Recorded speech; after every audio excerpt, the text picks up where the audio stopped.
سوال آیا کہ ولیمہ ایک انسان اپنے نکاح کے بعد کتنے دنوں میں کر سکتا ہے؟ تو ولیمہ دیکھیے نکاح کے بعد اس کو جتنے جلدی کر سکتا ہے وہ کرے.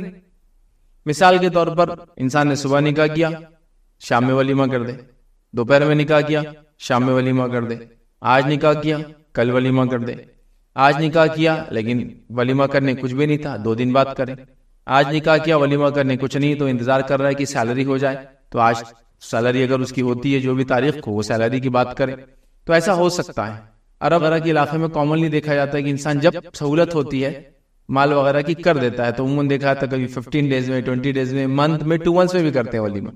تو ڈیپینڈ ہے بہرحال، لیکن جلد سے جلد کرنا یہ افضل ہے اور یہی بہتر ہے. نبی کریم صلی اللہ علیہ وسلم نے ایسا ہی کیا ہے. آپ جیسی اپنی بیوی سے ملے اس کے فوراً بعد ولیمہ کر دیا کرتے. تو بیٹر تو یہی ہے، بٹ تھوڑا آگے پیچھے ہونے میں انشاءاللہ عزیز کوئی حرج نہیں، بلکہ اسی دن کرنے میں بھی کوئی حرج نہیں. تو شادی کا کھانا وغیرہ آٹومیٹکلی اس میں ڈیلیٹ ہو جاتا ہے. پھر لوگ چاہتے ہیں کرنا تو بہرحال ایک ہی ساتھ ہو جاتا ہے. اب سوال ہے کیا ولیمے کے اندر نکاح والے بھی جیسا دلہن والے بھی حصے داری بن سکتے ہیں؟ یہ تو کیا جا سکتا ہے کہ ولیمے کے اندر لڑکا یہ کہے کہ آپ کے رشتہ داروں کو بلا لو، جتنوں کو آپ بلانا چاہ رہے ہیں، یہ ہو سکتا ہے. لیکن کیا یہ پارٹنرشپ کر لے ان دا سینس کہ لڑکے والے کہے کہ ہمارا خرچہ 50 روپے ہے، لڑکی والے کا ٹھیک ہے 50 ہم بھی ڈالتے ہیں اور دونوں مل کے اٹھاتے ہیں. تو پھر تو یہ وہی ہو گیا. آپ چاہے شادی کے کھانے میں ان سے کھانا لے کے زیر بار ہو یا الگ سے لو، بات تو سیم ہو جائیں گی. بلکہ ولیمے میں تو بہت زیادہ تکلف محسوس ہوں گی. ایک تو پیسہ بھی دو اور پھر وہ مہمان نوازی ان کے نام سے نہیں ہوں گی، ہے نا. تو پھر وہ چاہیں گے کہ ان کا الگ ہو، آپ کا الگ ہو. تو بیٹر تو پارٹی ہے، یاد رکھیے ان کے لوگوں کو آپ بلائیں، ان کی حصہ داری مالی طور سے نہ لیں. مطلب کہ آپ بھی پیسہ ڈالی ہم بھی ڈالتے، دونوں مل کے کریں گے. ریزن ولیمہ ہوتا ہے لڑکے کا آلریڈی اپر ہینڈ ہوتا ہے، اس پر پھر لڑکی والے پیسے بھی ڈال رہے اور بینیفٹ بھی اتنا نہیں ملے گا، ہے نا. جیسا ہاں جی کھلا رہے پلا رہے، جو اپنے پیسے سے انسان اپنی دعوت میں اپنے نام سے بلا کر کرتا ہے. تو پھر آپ یہ تو کر سکتے ہیں کہ لڑکے والا جیسا میں نے کہا کہے کہ آپ کے رشتہ داروں کو آج ہی ڈال لیجیے اور ولیمے کے دن ہی ہم کھانا کریں گے اور سارا خرچہ ہمارا. یہ تو ہو سکتا ہے. پارٹنرشپ میں کرنے میں پھر وہی سارے پرابلمس ہیں اور لوگ پھر الگ ہی کریں گے. تو میں کہوں گا پھر وہ اس طرح سے کریں کہ ولیمے کی دعوت میں لڑکی والوں کو بلا لے. تو ایسا کرنے میں انشاءاللہ عزیز کوئی حرج نہیں. خرچے میں ان کو پارٹنرشپ نہ دے یا خرچے کے معاملے میں ان کو زیر بار نہ کریں، ان کو آزاد چھوڑ دیں. کسی نے سوال کیا مجھے کچھ پیسے ملے، میں نے اسے استعمال کر لیا، اب مجھ پر کیا حکم ہوگا؟ تو یاد رکھیے اگر آپ کو کوئی پیسے ملے تھے تو آپ کا کام تھا ان پیسوں کو آپ اٹھا کر رکھتے ہیں. اگر وہ بہت ہی تھوڑی موٹی رقم ہے تو آپ کسی کو دے دے صدقہ ہو تو سب سے اچھا. جیسا مثال کے طور پر میں راستے سے جا رہا ہوں، مجھے 10 روپے ملے. اب 10 روپے کی آج کے زمانے میں کیا ویلیو ہے، تو میں نے اس کو صدقہ کر دیا. اس کا تو کوئی اعلان بھی کرنے کی ضرورت نہیں، جو کون اعلان کرے گا 10 روپے کا، ٹھیک ہے. تو اس کی ضرورت بھی نہیں، تو یہ تو ضرورت نہیں. لیکن اگر ایسے کوئی رقم ہے جو ایک سائزیبل اماؤنٹ بولیں گے، مطلب ایک بڑی رقم جس کو بولیں گے، ایسی رقم جو آپ صدقہ نہیں کر سکتے، آپ خود سوچیں گے کہ میں استعمال کر لوں گا، میں لے لوں گا یا میں تو مستحق نہیں ہوں، اس ٹائپ سے ایک رقم ہوتی ہے. تو اگر ویسی رقم یاد رکھیے تو اس رقم کا اعلان کرنا چاہیے اور اس کو اٹھا کے رکھنا چاہیے. روایتوں کے اندر جو باتیں ملتی ہوئی ہے کہ 1 سال تک ایسی رقم کو اٹھا کے رکھنا چاہیے. 1 سال کے بعد کوئی نہ آئے تو آدمی اپنے اوپر استعمال کر سکتا ہے، لیکن اگر اس کے بعد بھی کوئی آ جائے تو پھر اس کو وہ چیز لوٹانی ہوگی. اس میں یہاں تک کہ علماء نے لکھا کہ اگر کوئی شخص 1 سال رکھے اور اس کے بعد اس رقم کو صدقہ کر دے اور وہ شخص آیا اور کہا کہ میری رقم کہاں ہے، تو علماء لکھتے ہیں اگر اسے کہہ دیا جائے کہ بھائی ہم نے صدقہ کر دی، لیکن صدقہ کرنے کے بعد بھی وہ نہ مانے تو آپ کو وہ لوٹانا پڑے گی اس کو، ٹھیک ہے. تو ایک آدمی خود بھی استعمال کر سکتا ہے. صحابی اللہ کے رسول صلی اللہ علیہ وسلم کے پاس ہے اور کہا یہ رقم ملی تو آپ نے کہا اس 1 سال تک اعلان کر. 2 سال تک حج میں اعلان کیا، اس کے بعد پوچھا کیا کروں، تو کہا استعمال کرنا چاہے تو استعمال کر لے 2 سال کے بعد. تو لہٰذا اگر وہ ایسی اماؤنٹ ہے تو اماؤنٹ کا معاملہ دیکھیے زمین زمانہ حالات سے بدلتا ہے، تو ڈیپینڈ ہے. جیسے $10 کسی کو ملنا امریکہ میں ویسے ہی ہے جیسے 10 روپے انڈیا میں ملنا. But at the same time وہ انڈیا میں $10 کی ویلیو ہوتی ہے تقریباً 800 روپیہ، بڑی اماؤنٹ ہو جاتی ہے، ٹھیک ہے. تو ڈیپینڈ ہے ساری چیزیں. تو رکھنا چاہیے، اس کو اعلان کرنا چاہیے. کوئی آ جائے تو 2 سال میں دے دے، نہ آئے تو پھر 2 سال کے بعد آپ اپنے اوپر خرچ کرنا چاہے کرے، صدقہ کرنا چاہے کر لے. لیکن اس کے بعد آدمی آ جائے دعویٰ کرے تو بتا دے میں نے صدقہ کر دیا، یا تو اس کو لوٹا دے، یا تو یہ کہے میں نے لیا تھا اور اس کو لوٹا دے پھر یاد رکھے، لیکن 2 سال تک استعمال نہ کرے. کسی نے ایک سوال کیا میں نے اپنا ایک جانور انہوں نے بیچا تھا اور اس کی قیمت بھی میں نے استعمال کر لی، لیکن کچھ دنوں بعد وہ جانور پھر واپس آ گیا، تو اب میں اس شخص کو جس کو بیچا تھا میں نہیں جانتا ہوں، تو اب میں کیا کروں؟ مطلب ایک آدمی نے جانور کو بیچا اور چونکہ جانور اس کے پاس تھا تو اس کو پتا تھا اس کے گھر کا راستہ، جانور گیا اس مالک کے ساتھ جس کو بیچا گیا تھا اور پھر وہاں سے کسی طرح چھوٹ کے وہ آ گیا واپس، اور اسی مالک کے پاس آ گیا اونر جس نے اس کو سیل آؤٹ کیا تھا. اس کا کہنا ہے کہ جس کو میں نے بیچا میں اس کو پہچانتا نہیں وہ کون ہے، اس کے لیے اجنبی تھا وہ، تو اب میں کیا کروں؟ ٹھیک، تو پہلی چیز تو یاد رکھیے، آپ نے جب جانور بیچا تھا سودا مکمل ہو گیا، کمپلیٹ ٹرانزیکشن ہو گیا، جو پیسہ آپ نے اس سے کمایا تھا وہ آپ کا ہو گیا پیسہ، تو یہ ایک الگ ایشو ہوگا، تو اس پیسے کو آپ کو نہ لوٹانا ہے نہ کچھ کرنا ہے، وہ آپ کا ہو گیا، آپ استعمال کریں۔ جانور چلا گیا اور کچھ زمانے بعد ان ایکسپیکٹڈ ہے لیکن آ گیا واپس اور آپ ہی کے پاس آ گیا، تو ایسی شکل میں آپ کیا کریں؟ تو ایسی شکل میں ظاہر سی بات ہے جانور کو آپ رکھیں اور انتظار کریں کہ اس کا اونر آ جائے تو اس کو دے دے۔ اس کو رکھنے میں خرچہ آئیں گا تو اس سے جو فائدے آپ اٹھا سکتے وہ آپ اٹھا سکتے ہیں۔ جیسا مثال کے طور پہ آپ نے گھوڑا بیچا اور گھوڑا چلا گیا لیکن پھر واپس آ گیا آپ کے پاس، اب وہ اونر آنے تک آپ کو انتظار کرنا ہے، اور چونکہ عموماً لوگوں کو پتا ہوتا ہے جانور کو خریدنے اور بیچنے والوں کو، جانور کبھی بھی لوٹتا ہے پہلے تو وہیں جاتا ہے جہاں سے لیا گیا، تو وہ آتا ہی ہے وہ، تو آپ انتظار کریں۔ اب انتظار کرنے میں گھوڑے کو کھلانا پڑے گا، تو گھوڑے کو استعمال بھی کر سکتے ہیں آپ، جو اس کا واجبی استعمال ہے۔ اب ایسا نہیں کہ اب تو دوسرے کا گھوڑا ہے، پداڑو جتنا پداڑنا ہے، خراب کرو جتنا خراب کرنا ہے، وہ مزاج نہیں، جو واجبی استعمال ہے تو کھلاؤ، مینٹین کرو، استعمال کرو۔ آپ نے گائے بیچی تھی، گائے گئی، گائے واپس آ گئی، تو گائے کو کھلا رہے، اور اگر دودھ دیتی تو استعمال کر سکتے آپ، کیوں؟ تو آپ کھلا رہے ہیں تو اس کے بینیفٹس بھی آپ لے سکتے ہیں۔ آپ نے مینڈیاں کسی کو بیچی تھی، مینڈی چلے گئی، واپس آ گئی پھر آپ کے پاس، اب جب واپس آ گئی تو مینڈی کو آپ کو پالنا پڑ رہا ہے، انتظار کر رہے اس میں آنے کا مالک کے، اس کے استعمال کر رہے تو اس کو اون بھی استعمال کر سکتے ہیں آپ، کیونکہ اس کو آپ کھلا پلا رہے ہیں، یا اس کا دودھ استعمال کر سکتے ہیں، ہے نا، یا پھر اگر میل ہو تو اس کا اون وغیرہ نکال سکتے ہیں، تو یہ آپ کے لیے جائز ہوگا۔ ریزن مین کہ آپ مینٹین کر رہے ہیں تو آپ بینیفٹ لیں گے، لیکن یہ نہ ہو کہ بس مینڈی آئے آتے بولے آج ہی اس کے پورے بال نکال دو، چونکہ اپنے کو ویسا نہیں، کچھ دن آپ ویٹ کریں گے نا اس کے اونر کا، نہیں آیا تو اس کے بعد اب بال بڑھ رہے ہیں وغیرہ نہیں، تو مطلب جتنے فائدے جلدی اٹھا سکتے اٹھا لو، اس کا مالک کب آ جائے گا، اس طرح سے نہیں ہونا چاہیے۔ تو ایک آپ سمجھ رہے نا، ایک سینسیبل آدمی جو ایک متقی پرہیزگار ہوتا ہے، وہ جیسا دوسروں کی اپنی امانت، جب اپنا چیز کسی کو امانت کے طور پہ دیتا ہے، جیسا چاہتا ہے وہ اچھے سے ہو، تو ویسا دوسروں کا بھی خیال رکھے، تو لہٰذا اس جانور کا وہ خیال رکھے، انتظار کرے، جب مالک آ جائے تو اس کو لوٹا دے، نہ آئے تو پھر وہ اپنے پاس ہی رکھے اور اس کا استعمال کرتا رہے اور مینٹین کرتا رہے، حتیٰ کہ یا تو آ کے لے لے، یا پھر ایک لانگ ٹرم گزر جائے، تو جانوروں کی عمریں بہت لمبی نہیں ہوتی عام طور سے، لیکن اس جانور کو بیچے نہ، کیونکہ آلریڈی وہ کسی کی ملکیت ہے، مطلب کسی اور کا جانور ہے اور استعمال کر رہا ہے، فائدہ اٹھا رہا ہے، ویٹ کرتا رہے، ایسا لگے کہ اوور برڈن ہو جائے کہ اب میں اس کو سنبھال نہیں سکتا ہوں، تو پھر وہ علاقے میں جا کے کسی مفتی سے بات کرے، وہ انشاءاللہ اس کا بہتر جواب آپ کو دیں گے۔ کسی نے سوال کیا کہ آج کے دور میں قبرستان میں کچھ سالوں میں قبر زمین جو ہے زمین دوست کر دی جاتی ہے، اس کا کیا معاملہ ہے؟ کیا میت کے لیے وہ زمین وقف نہیں ہے؟ تو دیکھیے، اگر قبرستان ہے اور قبرستان ہو، یا سمجھ لیجیے آپ نے کہیں کوئی چیز کھودی ہو اور وہاں اگر کوئی قبر ہو اور قبر کے اندر وہ انسان جو ہے اس کی ہڈیاں باقی ہو، یا کوئی بھی چیزیں باقی ہو، جیسا کہ اس کی جلد، اس کا گوشت، اس کی ہڈیاں وغیرہ باقی ہو، تو علماء لکھتے ہیں یہ پھر اسی کی جگہ ہے، اس کو ڈسٹرب اور چھیڑا نہیں جائے گا سوائے مجبوری والی کنڈیشن میں۔ مثال کے طور پہ آپ نے خبر کھو دی اور خبر میں سے ایک ہڈیاں نکلی پوری، جو پورا انسانی ہڈیوں کی شکل میں، تو پھر اس خبر کو واپس بند کر دیا جائے گا، اس کو استعمال نہیں کیا جائے گا، اس کے بعد دوسری خبر کھو دی جائیں گی، سوائے اس کے کہ اب کوئی چارہ نہیں تو اسی میں پھر دفنا دیا جائے گا، مطلب مجبوری کی شکل میں ہی کسی قبر میں کسی دوسرے انسان کو دفنایا جائے گا یا کسی قبر کو استعمال کیا جائے گا۔ لیکن قبر کب تک ہوتی ہے ایک انسان کی؟ قبر تب تک ہوتی ہے جب تک اس کا کچھ حصہ باقی ہے، اور کچھ حصے میں سمجھتا ہوں سب سے اول دور میں جلد اور اس کا گوشت چلا جاتا ہے، اور اگلے دور کے اندر اس کی ہڈیاں ضائع ہوتی ہے۔ ہڈیاں ضائع ہونے کے اندر کبھی کبھار دہائیاں اور کبھی کبھار سینکڑوں سال اور کبھی کبھار سینچوریز تک وہ اچھی رہتی ہے، تو وہ اس کا مکان کہلائیں گی۔ اور علماء لکھتے ہیں جس طرح سے ایک زندہ انسان گھر میں ہو تو وہ اس کا مکان ہے، تب تک میت کی ہڈیاں کسی قبر میں وہ اس کا مکان ہے، اور جیسا زندہ انسان کے مکان میں انکروچمنٹ آپ نہیں کر سکتے گھسپیٹ، تو ویسا ایک میت کے اندر بھی آپ یہ نہیں کر سکتے، کیونکہ یہ بھی ایک زندہ انسان کے مکان میں گھسپیٹ جیسی شکل ہوں گی۔ اسی لیے بہت سارے لوگ خبر کو کبھی کبھی مکان بولتے ہیں، یہاں ایک مکان ہے، وہاں ایک مکان ہے، وہی سینس میں رہنے کی جگہ جہاں انسان رہتا ہے یا اس کے رہنے کے امکان ہوتے ہیں، وہ اس کا مکان ہے اندر، ٹھیک ہے، تو لہٰذا اس کو مکان کہا جاتا ہے۔ تو لہٰذا اگر کسی کی ہڈیاں ہیں تو پھر اس کو آپ ٹرانسفر نہیں کریں گے سوائے اس کی مجبوریاں، اور مجبوریاں کیا ہو سکتی ہیں؟ جیسے مثال کے طور پہ قبرستان کے ایکسپانشن کی جگہ نہیں ہے، کیا کریں گے پھر آپ؟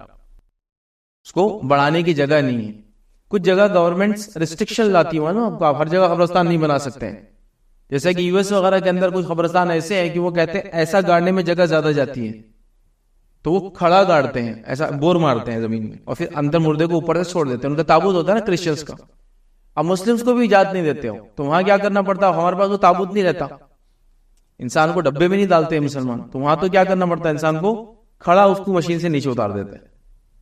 تو کیا کریں گے، مجبوری. ویسے ہونا چاہیے کہ آڑا ہو، لیکن وہ نہیں، پروویژن نہیں ہے ان کے پاس. تو ایسے مسائل آتے ہیں، یاد رکھیں. اور ایکسپانشن کی جگہ نہیں. آج کل شہروں کا یہ حال ہے. ہم جس علاقے میں رہتے ہیں یا 5 سال خبر یا 10 سال خبر کی پرمیشن دیتے ہیں، اس کے بعد آج کل اس کو ختم کر دیا جا رہا ہے، چونکہ جگہ نہیں. جب جگہ نہیں ہے تو یہ مجبوری والی سچویشن ہو گئی. مجبوری والی سچویشن میں لوکلی اس جگہ میں وہاں کے جو علماء ہے، علماء حق ہیں، وہ وہاں بتائیں گے کہ اب کیا کرنا ہے، کیسے کرنا ہے. جیسے اب لوگ حج وغیرہ عمرے کو جاتے ہیں، اگر سعودی حکومت سب کی خبروں کو باقی رکھنے لگی ان کی ہڈیوں کے ختم ہونے تک، تو میں سمجھتا ہوں بڑا علاقہ مکہ اور مدینے کے قبرستان میں تبدیل ہو جائے گا. تو وہ کیا کرتے ہیں، خبر میں انسان کو اتارتے ہیں.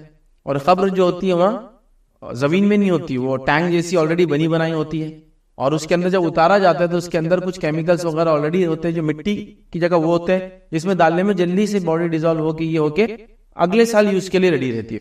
نیکسٹ ایئر آنے والے حجاج کو اسی میں دفنایا جاتا ہے. تو چونکہ وہ نہیں کر سکتے، پھر اسی پہ دوسرا ڈال دیتے، اسی پہ تیسرا ڈال دیتے، ملٹیپل. سمجھے نا، جنت البقیع ہے، یہ بقیع غرقد اس کا اصل نام ہے. بقیع غرقد میں ہر آدمی دفن ہوتا آج بھی مدینہ کا. جو جاتے حاجی حجاج مرتے وہ بھی دفن ہو رہے ہیں، جو عام لوگ بھی مرتے آس پاس کے وہیں آتے ہیں. تو آپ کو کیا لگتا ہے بقیع اگر ایسے ہی اگر ایک ہی خبر کو چھوڑتے جائے تو کئی کلومیٹر کے بقیع ہو جائیں گے، پھر ممکن ہی نہیں ہوگا مینٹین کرنا سعودی حکومت کے لیے. تو لہٰذا وہ اس طرح سے، تو اگر مجبوریاں ہیں تو کیا کریں گے، ایک ہی خبر کو وہ کریں گے. جیسا کئی جگہ لکھا ہوتا ہے 1 سال خبر رکھی جائیں گی، 1 سال کے بعد وہ کیا کرتے ہیں، اسی پہ دوسری میت کو ڈال دیتے. تو عمومی اعتبار سے جب تک میت کا کچھ باقی ہے اس کے اندر دوسرے کو دفنانا بھی نہیں چاہیے، اس کو ہٹانا بھی نہیں چاہیے. مجبوری کی شکل میں ہٹایا بھی جا سکتا ہے اور دوسرے آدمی کو دفنایا بھی جا سکتا ہے. جیسے کچھ علاقوں میں کیا کرتے ہیں، دفناتے ہیں، سال 2 سال 5 سال کے بعد اس کی ہڈیاں اٹھا کے ایک دوسرے خبر میں ڈال دیتے ہیں، یہاں نئے آدمی کو ڈال دیتے ہیں. یہ مجبوری والی کنڈیشن ہے، چونکہ وہ نہیں ہے. لیکن ہٹانے کے بدلے میں سجیسٹ کر سکتا ہوں اسی کے اندر دفنا دے، چونکہ اس میں کوئی ممانعت نہیں ہے، چونکہ مجبوری والی کنڈیشن ہے. ہٹانے سے اچھا اس کا مکان ہے، اس کے بعد دوسرے کو دفنا دیا جاتا ہے. چاہے وہ کچھ لوگ سوال کرتے ہیں کیا وہ ہم جنس ہو غیر ہم جنس ہو. ٹھیک ہے، اب تو انسان ختم ہو گیا تھا کہ ہم جنس اور غیر ہم جنس سے کوئی مسئلہ نہیں، کہ مرد ہو تو مرد کی خبر میں ڈالا ہے، عورت ہو، چونکہ ہڈیوں والے میں کسی کو نہیں سمجھتا کون ہے کیا ہے کیسا ہے، جب تک کہ ایک آدمی کو علم نہ ہوگی عورت کی ہڈیوں میں مردوں کی ہڈیوں میں کیا فرق رہتا ہے. ٹھیک ہے، عمومی بات ہے. تو بہرحال اس کو دفنا ہے، تو مجبوری کی شکل الگ ہے. اسی طرح علماء لکھتے ہیں کہ جب خبر بنائی جائے کسی کی تو ایک خبر میں ایک سے زیادہ لوگوں کو نہ ڈالا جائے. ایک خبر ایک انسان کی، دوسری خبر دوسرے کی. لیکن پھر مجبوری کی شکلیں، باڑھ آ گئی، آندھی آ گئی، طوفان آ گئی، زلازل آ گئے، فسادات ہو گئے، سبوں میں لوگ مارے گئے، کیا کریں گے وہاں. تو یہاں بولتے ہیں پھر بڑی خبریں کو دی جائے اور ایک ساتھ پھر ایک کے بعد وہ ایک دفنا دیا جاتا ہے. تو مجبوری میں تو ایسا ہو سکتا ہے. تو یہاں جو آپ کا سوال ہے، قبرستان میں سالوں سے زمین بوس کر دی جاتی ہے کچھ سالوں میں، اور پھر اس کا کیا معاملہ ہے، تو کوشش تو یہ کرنا چاہیے ایسا نہ کریں. لیکن اگر مجبوریاں ہیں، ایکسپانشن کی جگہ نہیں وغیرہ، تو پھر اسی خبر کے اندر دوسری میت کو ڈالا جا سکتا ہے، اس کی ہڈیوں کو تھوڑا بازو کر دے اور اس آدمی کو اس کے اندر پھر ڈال دے. اور رہا معاملہ، اس میں یہ بھی اضافہ کرتا ہوں، جو قبر کو کھودے اور اس میں ہڈیاں بھی ختم ہو جائے تو وہ تو بالکل آپ کے لیے ریڈی ہے ری یوز کے لیے، اس میں آپ جو چاہے اس کو کر سکتے، اس میں انشاءاللہ عزیز کوئی مسئلہ نہیں. تو خبر کی جگہ قیامت تک کے لیے وقف نہیں ہے، ویسا کچھ بھی نہیں ہوتا ہے. حتیٰ کہ کچھ علماء یہاں تک فتاوی دے کہ اگر لیز پر کوئی جگہ لی گئی ہے اور اس پہ قبرستان بنایا گیا اور لیز کا سمجھو ٹائم ہے کہ 30 ایئرز میں ختم کر دیا جائے گا، اور 30 سال میں اگر وہ ختم ہو جاتی ہے تو جس نے دیا تھا وہ لیز کی زمین لے کر پورے قبرستان کو زمین بوس کر کے بعد میں وہ اپنا ری یوز کر سکتا کسی بھی کام کے لیے. خیر یہ محال ہے ہمارے پاس، تو کوئی آدمی ایک بار نماز پڑھ لے تو دعویٰ کر دیتا مسجد ہے، کسی کو دفنا دے تو پوری زمین پہ دعویٰ ہو جاتا ہے قبرستان ہے. یہاں ممکن ہے، لیکن ایسا کچھ ہوتا ہے لیز پر کہ ہم 30 سال کے لیز پہ دے رہے، انہوں نے قبرستان بنا دیا سامنے والے نے، کوئی مسئلہ نہیں. 30 ایئرز میں اگر ہڈیاں ختم ہوتی ہے اس آدمی کو بعد میں اختیار ہے کہ پورا توڑ دے اور واپس اپنا کنسٹرکشن وغیرہ جو کرنا چاہے اس پہ کر سکتا ہے، ایون اپنا گھر بنا سکتا ہے، کھیتی باڑی وغیرہ جو کرنا ہے کر سکتا ہے. کسی سوال کی قبریں سڑک کے کنارے ہوتی ہیں، کبھی رہائشی علاقوں میں ہوتی ہے، کبھی پہاڑوں پر، ایسے ایک ہی قبر اس طرح سے کہیں بھی کیوں بنائی جاتی ہے؟ تو دیکھیے اب یہ جو خبریں سڑک پر، پہاڑوں پر، رہائشی علاقوں میں، پہاڑوں پہ ہوتی ہے، میں سمجھتا ہوں کہ یہ اس لیے بنائی جاتی ہے قبرستان سے ہٹ کر کہ وہ اس کی ضرورت ہوتی ہے. مثال کے طور پہ ایک خاندان قبیلہ تھا، وہ جا کے پہاڑ پہ بس گیا، کچھ سال کھیتی باڑی کی، رہائش کی. اب کوئی مر رہا تو نیچے لانا کرنا بہت مشکل ہوتا ہے، انہوں نے وہاں دفنانا شروع کر دیا. بعد میں وہی ہے کہ وہ کھیتی ختم ہو گئی، معاملہ ختم ہو گیا، پہاڑ چھوڑ کے آ گئے، تو خبر تو وہیں بنی ہوئی.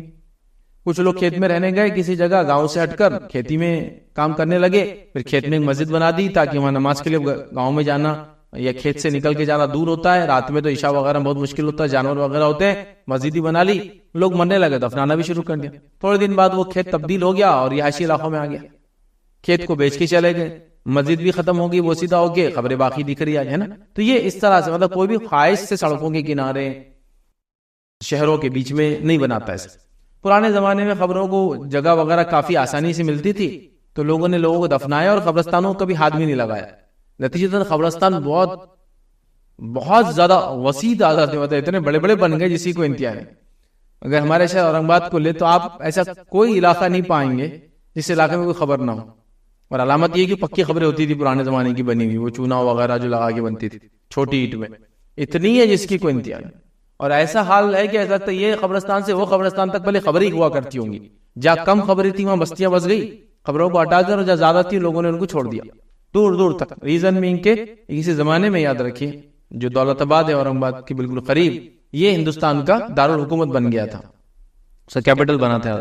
نتیجتاً ایک بہت بڑی آبادی, لوگ کہتے ہیں کہ تقریباً 10 لاکھ کے قریب 1 ملین کے قریب اس کی پاپولیشن تھی جب یہ شفٹ ہوا تھا. محمد بن تغلق کے زمانے میں دلی سے جو انہوں نے مرکز کو شفٹ کر کے اورنگ آباد کر دیا تھا. ریزن انہوں نے کہا کہ مرکز کبھی بھی ایک وہ جائے ملک کے بیچ میں ہونا چاہیے. حالانکہ یہ ڈیسیجن ایک اعتبار سے تاریخ دان لکھتے ہیں کہ غلط ڈیسیجن تھا, اس لیے کہ نارتھ سے ہی کبھی بھی انڈیا کے اندر لوگ آئے, سی وغیرہ سے روٹ سے جنرلی پورچوگیز سے پہلے کوئی بھی انڈیا میں جنرلی نہیں آیا.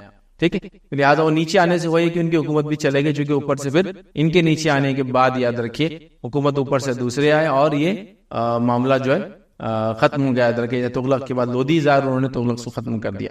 بہرحال تو ڈیسیجن صحیح نہیں تھا واللہ عالم. بہرحال تو قبرستان بنائے گئے, چونکہ آبادیاں بہت بڑی ہو گئی تھی اس زمانے میں سٹی کی, تو ہر جگہ آپ دیکھتے خبریں خبریں خبریں خبریں.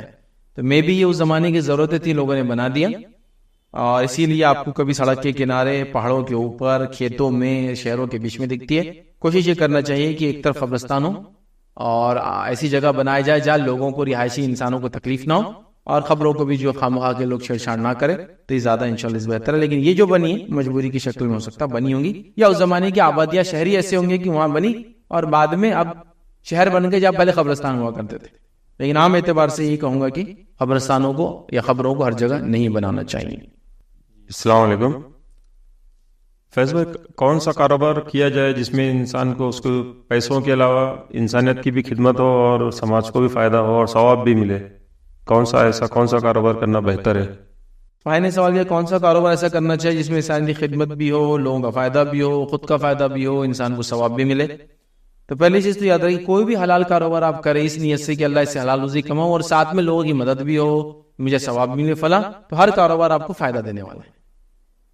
جیسا مثال کے طور پر میں ایک شادی خانہ ہی بنا رہا ہوں, تو میں یہ سوچ رہا ہوں کہ لوگ سڑکوں پہ شادیاں کر رہے ہیں, اسے بہت تکلیف ہوتی ہے, ٹریفک جامس ہوتی ہے, یہ ہوتی ہے وہ ہوتی ہے, تو لوگوں کی سہولت ملے, مجھے انکم بھی ملے اور مجھے اجر بھی ملے. تو لوگ شادی خانے دے رہے ہیں 20,000 روپئے ایک دن کا, میں اس کو 10 سے دوں گا تاکہ ہمارے بھائیوں کو سہولت بھی ملے. تو یہ خود بخود کنورٹ ہوگی نا چیزیں. مطلب اس کے لیے اسپیشلی میں نے ہوٹل کھولی کھانے کی, میں اس لیے ہوٹل کھول رہا ہوں کہ مسافر بہت آتے میرے علاقے میں, وہ کھانا کھا لے بیچارے. تو میں نے نیت کیا رکھی, مسافروں کو کھانا کھلاؤں, کماؤ بھی, ظاہر سی بات ہے اس کے پیچھے میرا انٹینشن ہے, اور لوگ خامخواہ کے پیسے ادھر ادھر ضائع نہ کریں. میں سستا کھانا اور اچھا کھانا ان کو, صحت مند کھانا ان کو دینے, مطلب صحت بخش کھانا دینے کی ان کو کوشش کروں گا جس سے لوگوں کو فائدہ ہو. تو یہ بزنس بھی آپ کا کنورٹ ہو گیا. تو اس میں ثواب کا ثواب, انکم کی انکم, فائدہ کا فائدہ, خدمت کی خدمت, مطلب کھانا کھلانا لوگوں کی خدمت ہے. تو یہ ساری چیزیں آپ کی نیت پر ڈیپینڈ ہے. ایک آدمی نے ایک کام کیا جو واقعی میں فائدے کا تھا, جیسا کہ اس نے مسجد کی تعمیر کی, اس نیت سے کی کہ لوگ نماز پڑھنے آئے, تو اس کو لوگوں کے نماز پڑھنے کا اجر ملے گا. اس نے نیت یہ کی کہ مسجد بناؤں گا تو لوگ نماز کو آئیں گے, تو سامنے اپنی دکان ڈالوں گا تو میرے کسٹمر بڑھیں گے, تو اس کو کسٹمر بڑھانے کا فائدہ ملا, مسجد بنانے کا اجر نہیں ملا. تو سب نیت پر ہے. تو ایک نیک کام کے لیے بھی انسان غلط نیت کر لے یا صحیح نیت نہ کرے تو نقصان, اور ایک کام جو جائز اور حلال ہے اس کے لیے نیت اچھی رکھے تو حلال کام کا کام اور اجر کا اجر. جیسے کہ علماء لکھتے ہیں مباح عمل کے پیچھے نیت اگر درست ہو جائے تو مباح عمل بھی ثواب دیتا ہے. جیسے مثال کے طور پر کھانا مباح ہے, میری ضرورت ہے, لیکن اگر میں کھانا اس نیت سکھاؤں کہ اللہ اس سے جو مجھے طاقت ملیں گی, اس طاقت توانائی کو میں تیرے دین کے لیے, لوگوں کی خدمت کے لیے, انسانیت کے فائدے کے لیے اور تجھے راضی کرنے کے لیے کروں گا, تو پھر کیا ہو گیا, یہ عمل بھی ثواب کا کام ہوں گے. میں نے گھر کے اندر کھڑکی دروازے لگائے, اس نیت سے کھڑکی دروازے لگائے کہ اس سے مہمان وغیرہ آئیں گے, میں تو آؤں گا جاؤں گا وہی ہے, لیکن اس سے مہمان وغیرہ آئیں گے اور سمجھ ہوا آئیں گی, اذان کی آوازیں آئیں گی, فلاں ہوں گی, تو یہ کھڑکی لگانا مباح ہوا, دروازے بنانا مباح ہوا, لیکن آپ کو اجر بھی دینا شروع کر دیں گے. میں جم کو جا رہا ہوں, میں صحت بنا رہا ہوں, میں رننگ کرتا ہوں صحت, تاکہ میں اللہ کے سامنے دیر تک کھڑا رہ سکوں, اس کے سامنے حاضری دے سکوں, اس کی عبادتیں ڈٹ کر سکوں مضبوطی کے ساتھ, لوگوں کی انسانیت کی مدد کروں, تو یہ مباح عمل ہے صحت کا ایکسرسائز کرنا, یہ بھی اجر دینے والا بن جائیں گے. تو یہ ڈیپینڈ ہے. تو ایسا ہم کو پرٹیکولر نہیں بول سکتے کہ یہ, کیونکہ لوگوں نے ایسا خدمت خلق کے نام سے شعبے کھول دیے, دواخانے کھول دیے, دواؤں کی دکانیں کھول دی, لیکن مقصد خدمت خلق نہیں, مقصد کمپلیٹلی جو ہے مانیٹری بینیفٹس ہیں. تو یہ حالانکہ عمل واقعی میں خدمت خلق کا, لیکن نیت بدلنے کی وجہ سے ان کو اجر نہیں دیں گا. اور اسی کے برعکس آپ کو ایسا کام کرے جو ہٹ کرو, تو میں یہ کہوں گا ہر جائز کام جس کے پیچھے آپ کی نیت درست ہو, تو وہ آپ کاروبار وغیرہ آپ کو ثواب بھی دیں گا, آپ کو انکم بھی دیں گا, انسانی خدمت کئی چیزیں ہو سکتی ہے اس کے اندر, یاد رکھیں. تو لہٰذا پرٹیکولرلی کسی کاروبار کو بتانا ناممکن ہے, کئی چیزیں اس کے اندر فٹ ہو سکتی ہے آپ کی نیت پہ اور ماحول حالات, اور اس کی ضرورت بھی ہو سکتی ہے. جیسا مثال کے طور پہ آپ کے علاقے میں اسکول کوئی نہیں چلا رہا ہے, بچوں کو تعلیم کی ضرورت ہے, آپ نے اسکول کھولا تاکہ بچے تعلیم یافتہ ہو, لیکن آپ انکم بھی کریں گے اس, تو آپ کو اسکول کھولنے کا اجر و ثواب, بچوں کو علم دینے کا اجر و ثواب, حلال انکم کمانے کا بھی آپ کو اجر ملے گا. حلال انکم کا اپنے سورس وہ ہے, اور کئی لوگوں کو روزگار مل گیا, اسے ٹیچرز سب کا اجر ملے گا. تو کوئی یہ کہہ سکتا ہے تم نے تو کمایا اسکول کھول کے, لیکن آپ کی نیت کمانا اصل نہیں تھا, خدمت تھی, ساتھ میں حلال روزی بھی تھی, ساتھ میں لوگوں کو روزگار دینا بھی تھا, آپ کو اس کا بھی اجر ملے گا انشاءاللہ. ٹھیک ہے. اور ایک حدیث کے اندر جو الفاظ ہے آپ نے سنے کہ جو شخص کسی علاقے کو بسائے, تو جو اس پہ اچھائی کا کام ہوں گا کہ اس سب کا اجر اس کو ملتا ہے جس نے اس علاقے کو بسایا. تو ظاہر سی بات ہے ان لوگوں کے لیے جو اچھی پلاٹنگ کرتے ہیں نا, لوگوں کا سوچ کے پلاٹنگ کرتے ہیں, فیوچر کا سوچ کے پلاٹنگ کرتے ہیں, نئی آبادیاں بسانے کی خواہش رکھتے ہیں کہ اللہ ان آبادیوں میں لوگ آئے, میرے وجہ سے لوگ یہاں آئے, اچھی زندگیاں جیے, تو اس کا اجر ملے گا. اور وہیں جو پلاٹنگ دھوکہ دینے کے لیے, ایک کا پلاٹ دوسروں کو بیچنے کے لیے, اچھی خاصی بستیوں خراب کرنے کے لیے دوسری بستیاں بناتے ہیں, تو ان کو گناہ بھی ملے گا. تو ایک بستی بسانے والے کو دیکھیے اجر ہے, حالانکہ اس میں وہ کمائیں گے نا بستی بسا کر, لیکن چونکہ وہ سوچ رہا ہے کہ اس سے امت مسلمہ بڑھیں گی, نئی مساجد بنیں گی, نئی بازار بنیں گے, تو کتنے روزگار بنیں گے, مجھے سب کا اجر ملے گا, تو اس کو بھی ایک حصہ ہے. تو ظاہر سی بات ہے ہر کام پھر آپ کا ایسا فائدہ دینے والا ہو سکتا ہے, اس میں خدمت بھی ہوں گی, اجر بھی ملے گا, ثواب بھی ملیں گا, اور آپ کا فائدہ بھی انشاءاللہ ہوگا. کسی نے سوال کیا کہ میں نے اپنے گھر میں ایک یتیم کی کفالت کا ذمہ لیا ہے, اس پر خرچ کرنا کیا مجھے صدقہ کرنے کا اجر دیں گا, یا مجھے صدقے کے لیے باہر خرچ کرنا ہوگا؟ تو دیکھیے, اگر کسی یتیم کی کفالت کا آپ نے ذمہ لیا ہے اور یہ ذمہ آپ پر پہلے سے عائد نہیں تھا, آپ نے اس کو اٹھایا ہے, تو آپ جو اس پہ خرچ کر رہے ہیں وہ خود بخود صدقہ ہو گیا ہے. آپ اس سے زیادہ خرچ کرنا چاہے تو اور بھی خرچ کر سکتے ہیں, لیکن اس پہ خرچ کرنا بھی صدقہ ہے. لیکن یہ وہ یتیم ہے جس کا ذمہ آپ پر نہیں ہے. ٹھیک ہے. جیسے مثال کے طور پر ایک بھائی ہے بڑا, اور اس کے والد کا انتقال ہو گیا, تو اس کا چھوٹا بھائی یتیم ہو گیا, لیکن یہ چھوٹا بھائی کون کیا ہے, اس کا ذمہ ہے, یہ تو اس کی ذمہ داری میں آیا نا چھوٹا بھائی. تو یہاں تو آپ یہ نہیں بول سکتے کہ میں اس یتیم پہ خرچ کر رہا ہوں تو میں الگ خرچ کروں, کرنا ہی, چونکہ یہ تو آپ کے ذمے میں آ گیا.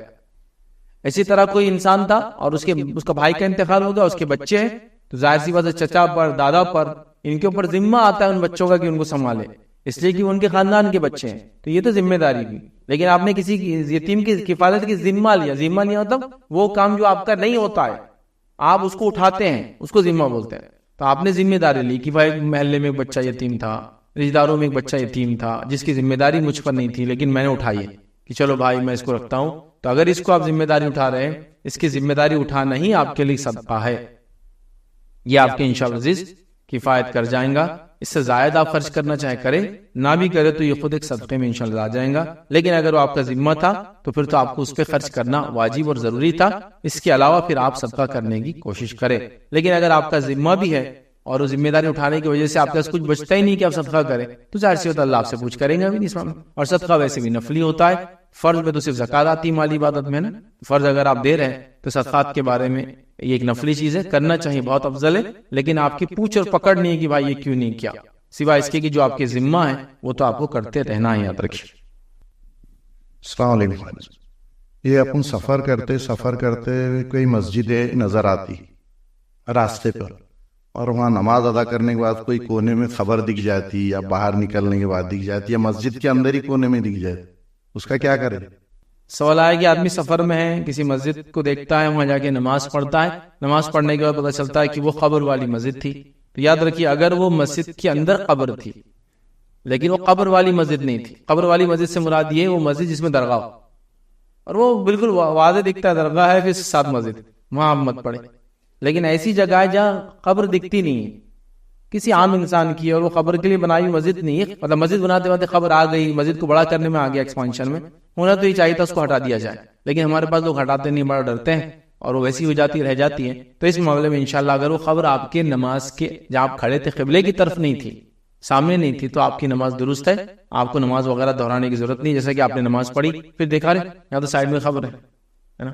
میں نے تو ایک مسجد ایسی دیکھی عجیب و غریب جس کے اندر ایک ایکسیڈنٹ ہوتے ہوتے میں خود بچ گیا. مطلب مسجد کے بیچ میں قبر ہے اور اوپر قبر نہیں ہے، 4 فٹ نیچے قبر ہے، اس پہ کوئی ڈھکاوا بھی نہیں ہے. بس مسجد میں اچانک چلے گیا، جہاں مسجد وہاں گیا، جب گیا تو کسی نے روک لیا چونکہ اندھیرے میں دکھ بھی نہیں رہی، گڑا ہے سیدھا سیدھا گڑا. کم از کم اس پہ کچھ تو ڈالتے، سیدھا گڑا. جاؤ مسجد، اب کون سوچتا جاؤ اتنی بڑی مسجد، آدمی ایسا چلتا نا کسی مسجد میں، کسی نے ایک دم پکڑ لیا، ارے سامنے گڑا ہے، جب گڑے میں دیکھے تو خبر. اور یہ عجیب و غریب معاملہ، لوگ اللہ رحم کرے، ان کا کام تھا اس خبر کو بنا دیتے، سلیب بنا دیتے، اس کے اوپر ختم کر دیتے، اب رکھا انہوں نے اٹھا کے. بہرحال تو یہ تو ایک آپ کو علم نہیں تھا اور آپ کو پتا نہیں تھا. اگر وہ قبلے کی طرف نہیں ہے تو آپ اپنی نماز پڑھے چلے. اچھا آپ قبلے کی طرف تھی، آپ کو معلوم ہے تو بھی آپ کی نماز درست ہے، چونکہ بیچ میں دیوار کی آڑ تھی اور آپ مجبور تھے، آپ کو پتا ہی تھا. چونکہ ایسا ہوتا ہے نا کسی مسجد میں آپ گئے تو کیا پورے مسجد کو گول چکر مار کے دیکھتے کیا پہلے کہ آگے خبر ہے نہیں ہے، آپ حسن ظن رکھتے ہوئے پڑھ لیتے ہیں کہ بھائی سب صاف ہوگا. لیکن ہمارے پاس تو ایسا ہے کہ کچھ مسجد تو قبرستان کے اندر ہی بنی ہوئی سیدھا. تو اب آپ کو تو علم نہیں تھا، آپ گھوم کے دیکھ نہیں سکتے تھے، ہائی وے پہ تھا، بس آپ نے گئے نماز پڑھ لیا. اللہ تعالیٰ انشاءاللہ آپ کی نیت کو دیکھیں گا. یہاں اتنی باریکیوں کو چونکہ لا یکلف اللہ نفسا الا وسعها، اللہ کسی نفس کو اس کی طاقت زیادہ نہیں آزماتا. یہ آپ نے جو ظاہر دیکھ سکتے تھے آپ نے دیکھا. اب کبھی ایسا ہوتا ہے آپ روز ایک جگہ سفر کر کے جا رہے، رات میں نماز پڑھتے ہیں، عشاء وغیرہ ملتی ہے، نکل جاتے ہیں، کسی دن میں چلے گئے تو پتا چلا وہ خبریں پوری مسجد. کیا کریں گے آپ مجبور تھے، یاد رکھیں. تو اللہ تعالیٰ یہاں آپ کی نیت کو دیکھیں گا، اس لیے کہ اتنا سب سروے کرنا ممکن نہیں ہوتا. ایک سوال بیچ میں آیا تھا، میں نے جواب دیا تھا. کچھ لوگ تھے وہ اپنے کھیت میں جاتے تھے اور نماز پڑھتے تھے، اور وہاں وہ کیا کرتے تھے، سورج وغیرہ کی سمت ان کو آئیڈیا نہیں تھا، قبلہ وہ موبائل کا زمانہ نہیں تھا، تو وہاں ایک دور مسجد تھی. تو مسجد کے ایسے کچھ 11 یا 12 کالمز تھے، ایسے دکھتے تھے، سمجھ آپ، چوڑائی ایسے دکھتی تھی. تو انہوں نے سمجھا کہ یہ جو ایسی مسجد ہے جو 11 اور 12 اس کے آرچز ہے، اس کی طرف منہ کر کے نماز پڑھتے رہے ویسے. اب ایک دن ان کا کسی وجہ سے وہ مسجد تک جانا ہو، جو کافی دور تھی، جانا ہو. جب جا کے دیکھے تو مسجد 3 آدمیوں کی صف کے حساب سے بنی ہوئی تھی. تو قبلہ ادھر تھا اور وہ آرچز ایسے بنے ہوئے تھے. اب ایسی مسجد کیوں بنایا تھا؟ اس میں صرف 3 لوگ ایک صف میں کھڑے ہو سکتے، 3 3 3 3 3 اور ایسا پیچھے تک جا رہی تھی. تو جس کو ایسا مسجد سمجھ رہے تھے وہ ایکچولی قبلہ ادھر، وہ قبلہ ادھر تھا اس کا. اور انہوں نے نماز کئی سالوں تک ایسی پڑھ لی، مطلب روز نہیں، لیکن جب بھی جاتے تھے کھیت اس کو دیکھ کے پڑھ لیتے تھے. جب جا کے دیکھا تو قبلہ ادھر ہے، اور کسی نے پتا نہیں کیوں ایسی مسجد بنائی، اس کے آرچ سے 3 کی صفیں خالی پوری، ایک کے پیچھے کئی صفیں، پتہ نہیں کیوں بنی تھی ایسے. تو اب یہاں بھی بیچارے مجبور ہو گئے تھے، ان کو آئیڈیا ہی نہیں تھا نا کچھ بھی، تو بھی ایک مجبوری ہے. تو ایسا اب یہاں اللہ تعالیٰ آپ کی نیت کو دیکھیں گا، تو لہٰذا آپ کو نماز انشاءاللہ اس دہرانے کی ضرورت نہیں. آئندہ کوشش کرے کہ دیکھ لے، لیکن کبھی پر ہائی ویز پر، اس پر سفر میں یہ سب چیزیں پاسبل نہیں ہوتی ہیں. اللہ انشاءاللہ ہمارے انٹینشن اور نیت کو دیکھیں گا. کسی نے سوال کیا، اکارڈنگ ٹو اسلام گھر کے اندر شوریک رکھنا چاہیے یا نہیں چاہیے؟ تو اکارڈنگ ٹو اسلام گھر کو صاف رکھنا اچھی بات ہے، لیکن شوریک گھر میں ہونا یا باہر ہونے سے کوئی فرق نہیں پڑتا. چونکہ جوتا کو گندی چیز نہیں ہے یاد رکھیں.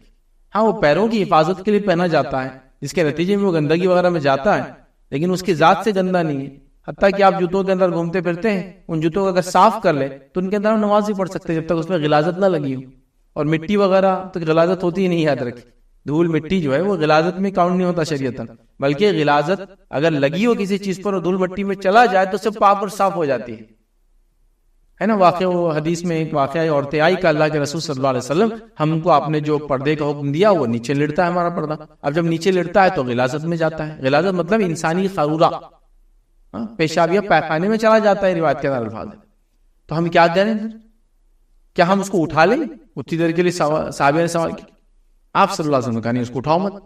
تو کہا گندگی میں جاتا ہے. تو کہا گندگی میں جاتا ہے تو پھر مٹی میں بھی جاتا ہوں گا. مطلب جب وہ گندگی میں سے نکل کے چلا تو پھر کیا میں گیا؟ مٹی میں گیا. تو کہا مٹی اس کو صاف کر دیتی ہے، کیونکہ مٹی پاک کرنے والی چیز ہے. تو لہٰذا اگر جوتا صاف ہے تو اس میں آپ نماز پڑھ سکتے ہیں. وہ مسجد نہیں جس میں خالین وغیرہ ہوتے اس میں جوتے مت پڑی نماز. لیکن جو مسجد ہے جس میں خالین وغیرہ نہیں ہے، آپ چل رہے اور باوضو ہے، آپ جوتا پہنا ہوا تھا، تو آپ اسی سے نماز پڑھ سکتے ہیں. نبی اکرم صلی اللہ علیہ وسلم نے نماز پڑھی. ابو داؤد کی روایت میں آپ جوتوں میں نماز پڑھتے تھے, آپ نے نماز کی حالت میں جوتے اتار دی, سارے صحابہ نے اتار کے رکھ دی. نبی اکرم صلی اللہ علیہ وسلم نماز کے بعد کہا میرے صحابہ تم نے کیوں جوتے اتارے؟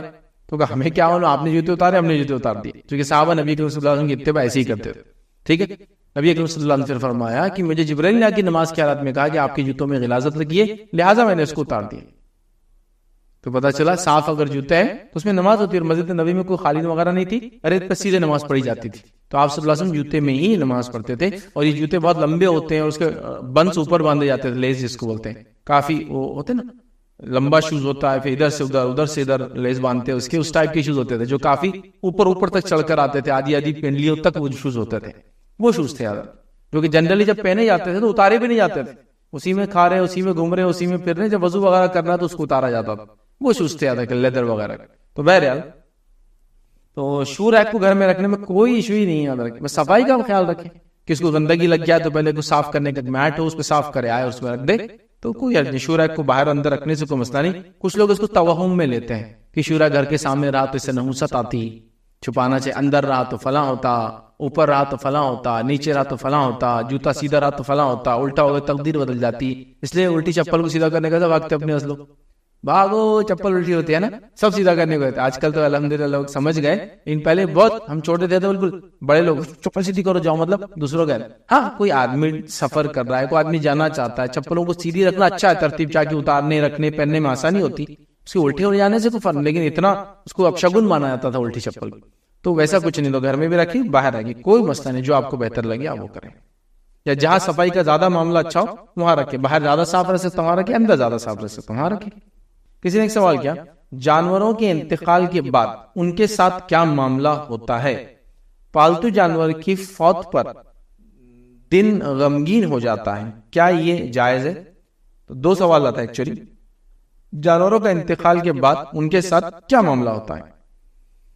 چلیے جانوروں کے انتقال کی بات ہوگی تو جانوروں کے بارے میں دو چار باتیں ایک ساتھ رکھ دیتا ہوں آپ کو اس کے اندر, جانوروں سے ریلیٹڈ, ان کے موت سے ریلیٹڈ, آخرت میں کیا ہوگا اس سے سب لے لیتے ہیں ہم ایک ہی ساتھ. تو سب سے پہلی چیز, جانوروں کا انتقال ہونے کے بعد ان کے ساتھ کیا معاملہ ہوتا ہے. تو جانوروں کے انتقال ہونے کے بعد ان کے ساتھ کیا معاملہ ہوتا ہے ہم کو نہیں پتا.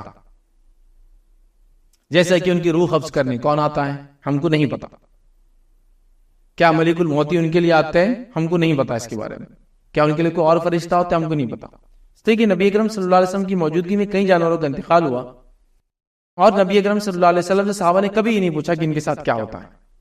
تو لہٰذا ہم تک کوئی باتیں آئی نہیں, تو گیس ورک کرنے کا فائدہ ہے نہیں اس کے اندر. کچھ لوگوں نے یہاں یہ چیز لکھی, لیکن یہ روایتیں موضوع ہے, یاد رکھیں موضوع ہے, یاد رکھیں, جو آپ نے کبھی سنی ہوں گی. انہوں نے یہ لکھا اور نبی کریم صلی اللہ علیہ وسلم کی طرف منسوب کیا اس بات کو, لیکن یہ موضوع روایت ہے کہ جب تک ایک جانور اللہ کا ذکر کرتا رہتا ہے اللہ اس کو زندہ رکھتا ہے, جب وہ اللہ کا ذکر بولتا ہے تو اس کو موت آ جاتی ہے.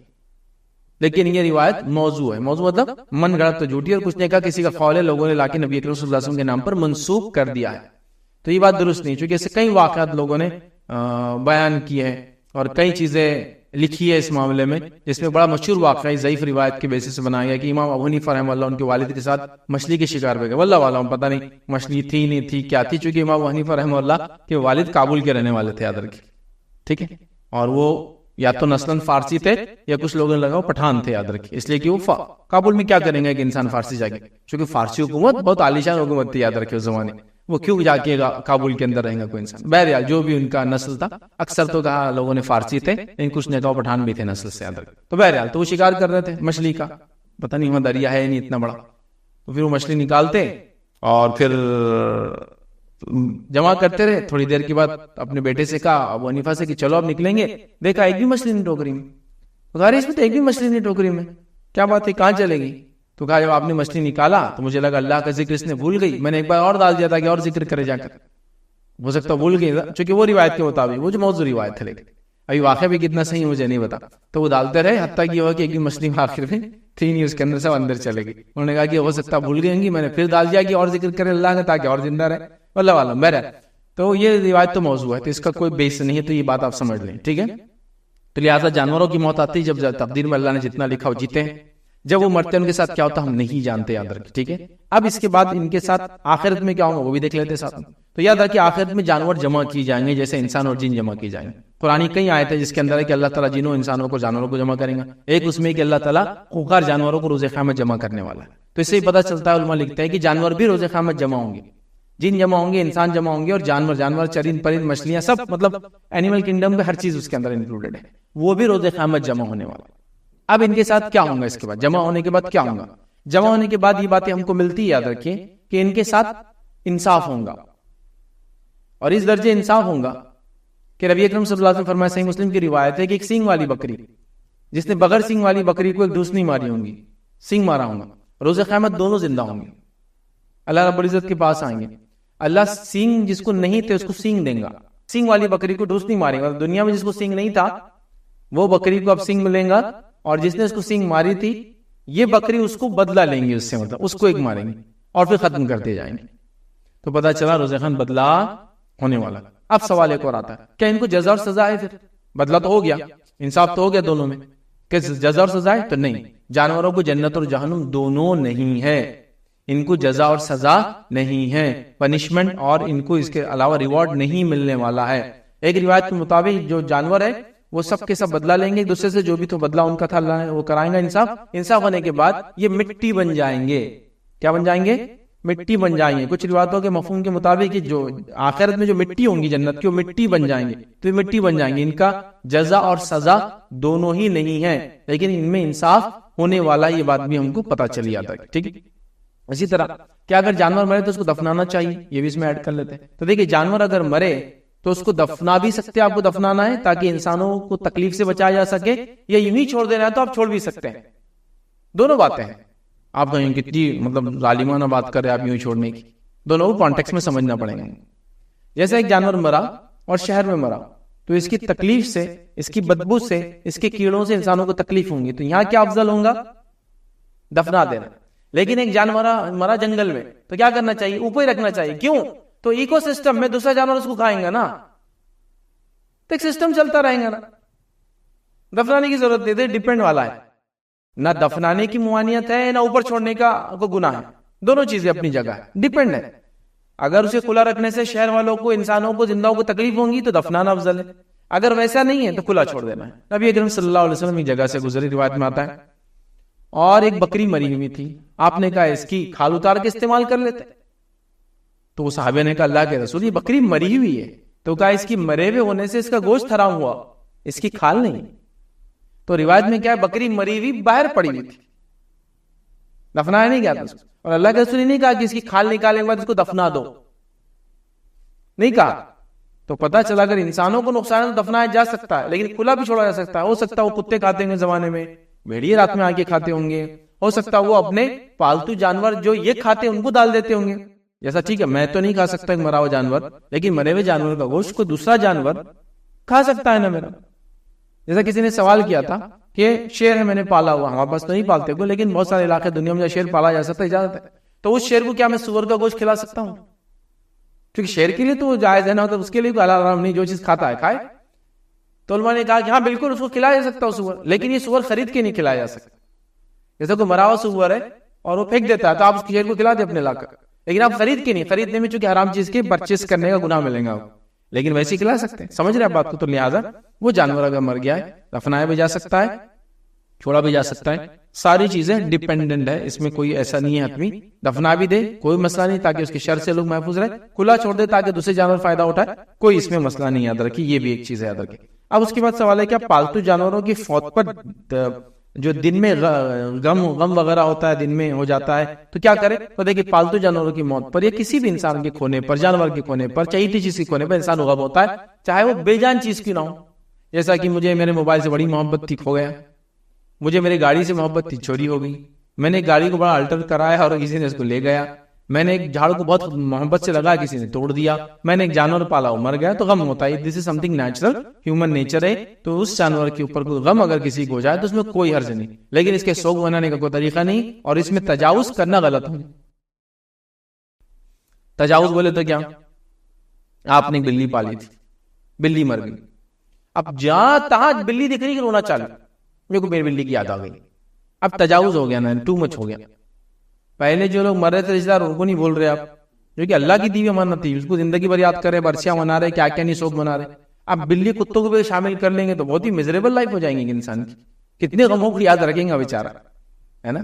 تو ایک لمٹ میں اگر ہوتا ہے نا, کسی کو نیچرل مرغی پالی مر گئی, غم ہوتا ہے. بلی پالی مر گئی, کتا پالا مر گیا, شکار کی جانور پالتے, چیل کو مر گئے ایک دم, ہوتا ہے تک.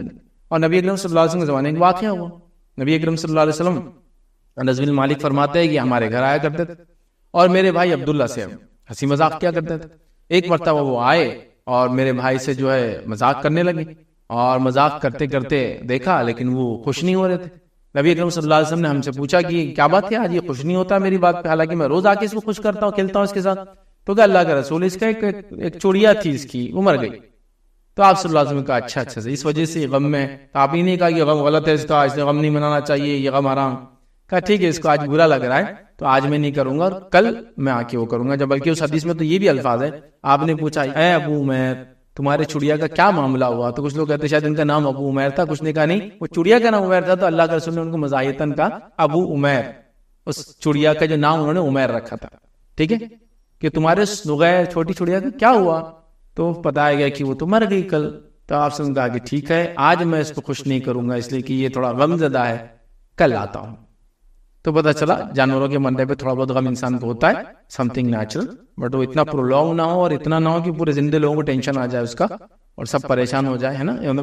والدین کو فکر چالو ہو جائے کہ جانور مرا تو اتنا ہو رہا ہے, ہمارے مرنے پہ تو یہ خود مر جائیں گا. پھر تو ایک لمٹ میں ہر چیز ہونا چاہیے. بہرحال تو یہ جانوروں کے بارے میں تقریباً میں سمجھتا ہوں ہر چیز ہم نے دیکھ لی. انتقال کے وقت فرشتے وغیرہ آتے, واللہ عالم, آخرت میں ان میں انصاف ہونے والا ہے, لیکن یہ جنت اور جہنم میں نہیں جائیں گے. مرنے کے بعد ان کو دفنایا بھی جا سکتا ہے اور ویسا چھوڑا بھی جا سکتا ہے. اور انسان کا ایک نیچرل ہے غمگین ہونا ان کی موت پر یا گمنے پر, یہ ایک نیچرل ہے, اس میں بھی کوئی حرج نہیں ہے, ود ان لمٹس, اور تجاوز اس میں نہ ہو اور حد سے زیادہ آگے نہ بڑھے انسان. سوال ہے کہ صلاۃ الجنازہ کے تعلق سے لیڈیز ایکسیپشنل ہے یا پھر ہماری روایتوں کے مطابق ہم لوگ نماز نہیں پڑھتے ہیں.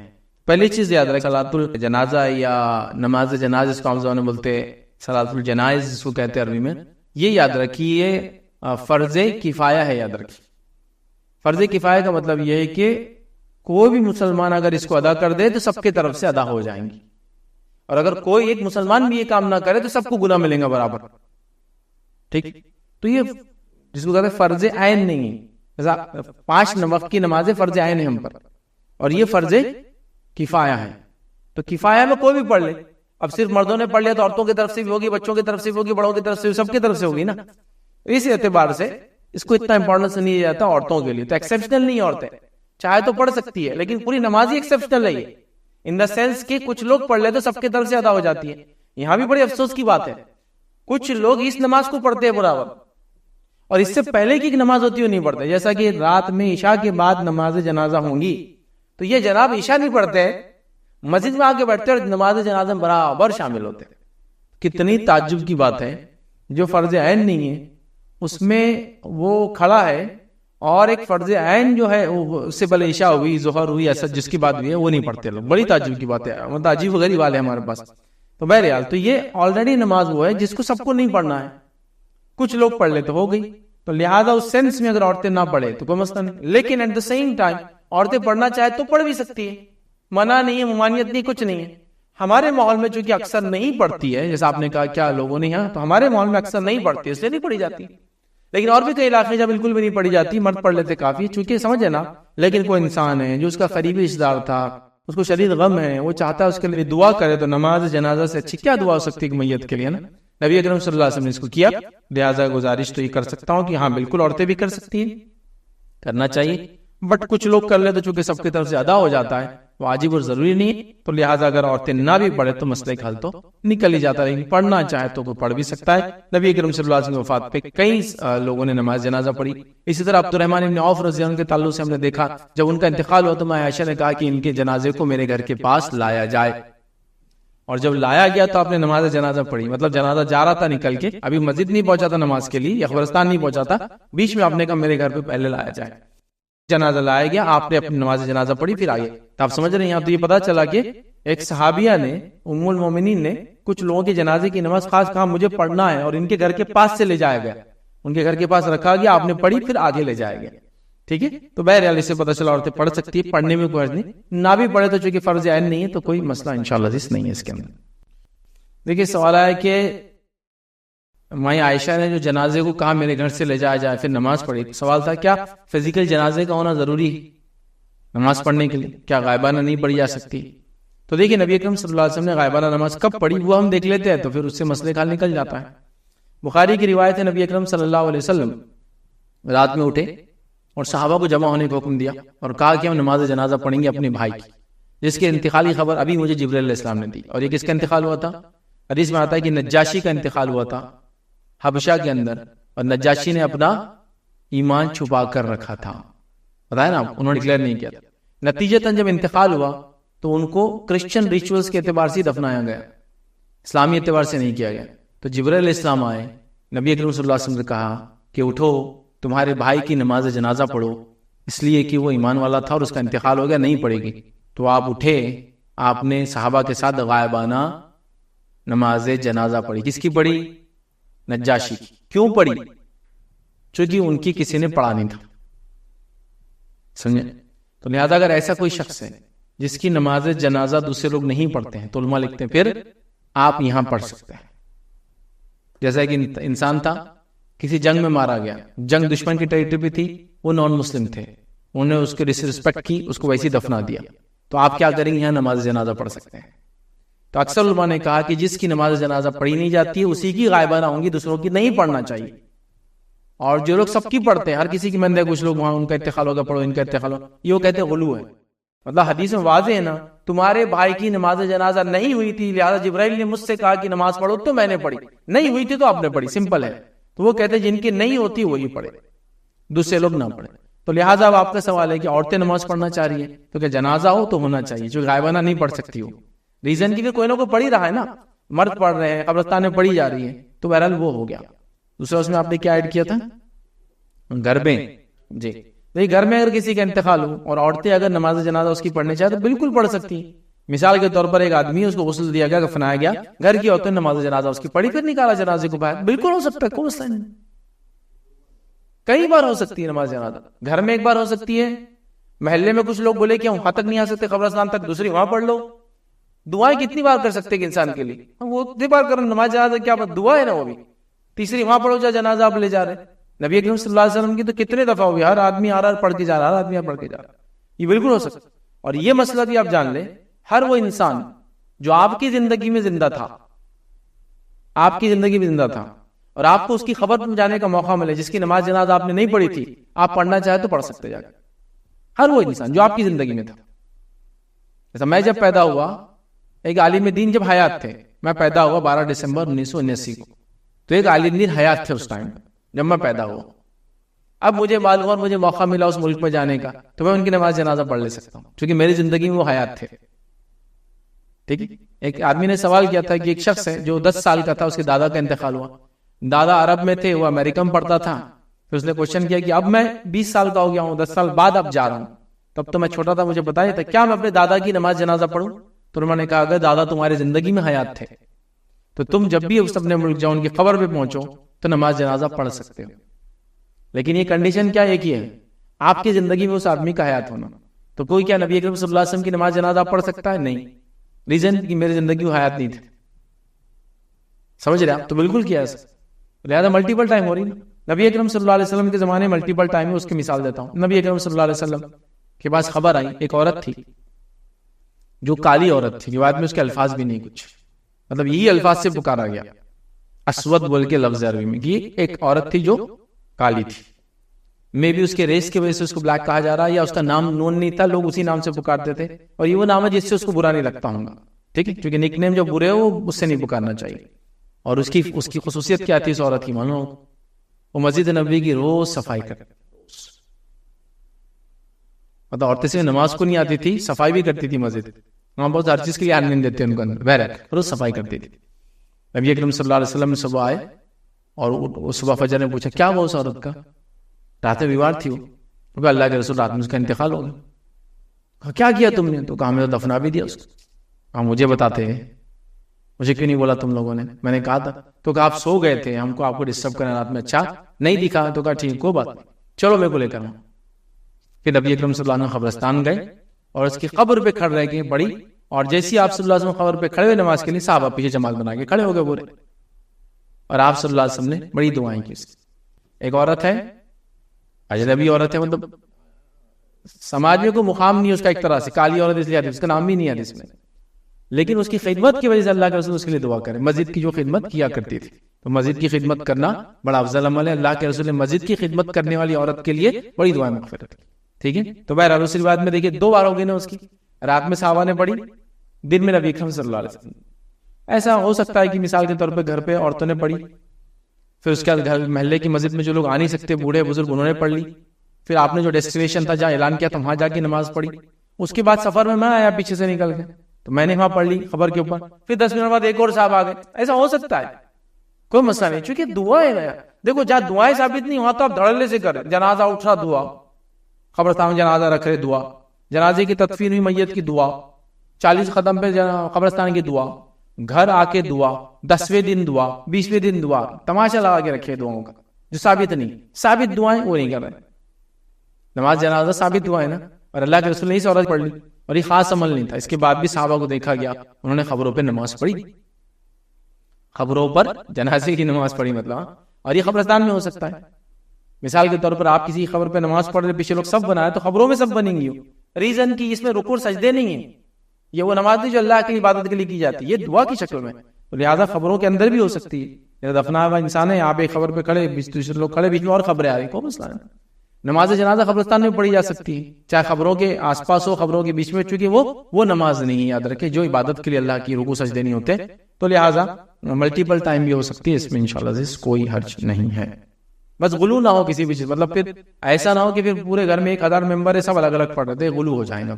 جنازہ 5 گھنٹے تک رکھا ہوا ہے، کیوں تو ان کے گھر میں ایسا کرتے ہیں، وہ بھی ٹھیک نہیں. بس غلو نہ ہو، وہ کرنے میں انشاءاللہ کوئی حرج نہیں. کسی نے ایک سوال کیا، ایوری سی فوڈ از حلال، مطلب میں سمجھ لو سوال یہ کرنا چاہ رہے کیا از ایوری سی فوڈ حلال.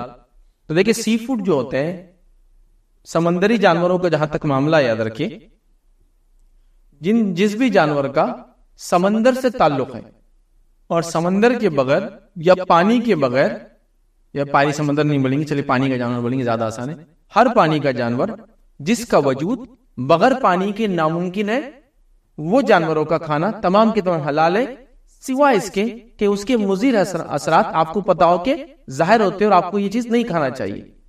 مطلب سمندر میں، ندی میں، پانی میں رہنے والی ہر مچھلی حلال ہے، سوائے اس مچھلی کے جس سے پتا ہے آپ کو کھانے سے آپ کو صحت کا مسئلہ ہو جاتا ہے. جیسے کچھ مچھلیاں پوائزنس ہوتی ہے اور نون ہوتی ہے، یہ نہیں کھانا پوائزنس، تو وہ مت کھائیے. تو سب حلال ہے. سمندر کے معاملے میں شریعت نے کھلا چھوٹ دے دی ہے. سمندر سے ریلیٹڈ، پانی سے ریلیٹڈ جتنے جانور ہیں جن کا وجود بغیر پانی کے تصور محال ہے، مطلب بغیر پانی کے وہ رہ ہی نہیں سکتے ہیں، کبھی کبھار پانی کے باہر رہتے ہیں لیکن تعلق پانی سے ہی ہے، تو ان تمام جانوروں کا، مچھلیوں کا، جتنے سپیشیز بولی چلیے عام زبان میں، سب آپ کے لیے حلال ہے. وہ کھیکڑا جو پانی میں ہی رہتا ہے، وہ کھیکڑے آپ کو پہاڑوں پہ بھی رہتے ہیں اور ریگستان میں بھی رہتے ہیں. کچھوے جو ہے آپ کو پتا ہے سمندر میں بھی رہتے ہیں اور ریگستانی کچھوے بھی ہوتے ہیں. ریگستانی جو ہے کچھوا کھانا حرام، ریگستانی کیکڑا کھانا حرام، لیکن پانی کا کچھوا ہے اور پانی میں رہنے والا کیکڑا ہے، یا پانی میں کمپلیٹ رہتا ہے، ایمفیبیس ہوتا ہے، پانی میں بھی رہتا ہے، باہر بھی رہتا ہے، لیکن تعلق پانی سے، پانی نہ ہو تو یہ رہتا ہی نہیں. جیسا پانی کے باہر گھر بناتا ہے، صبح بھی پانی میں ڈوب جاتا ہے، شام میں پھر نکل جاتا ہے نا، تو پانی کے بغیر رہ نہیں سکتا کہ پانی نہیں پھر بھی کیکڑا ہے، وہ تو حرام ہو گیا. تو یہ جائز ہے.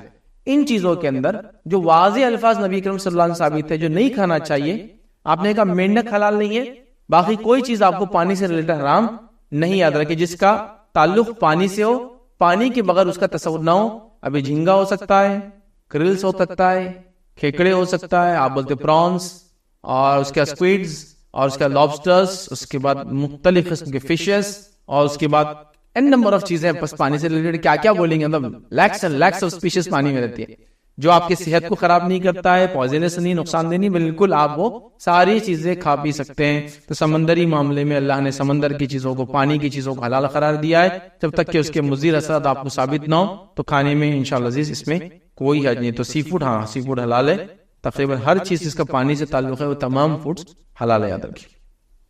ہاں بس کچھ لوگوں نے ایک عجیب موقف اختیار کیا, کہا کہ وہ کیکڑا حلال نہیں ہے. کیوں کیکڑا حلال نہیں ہے؟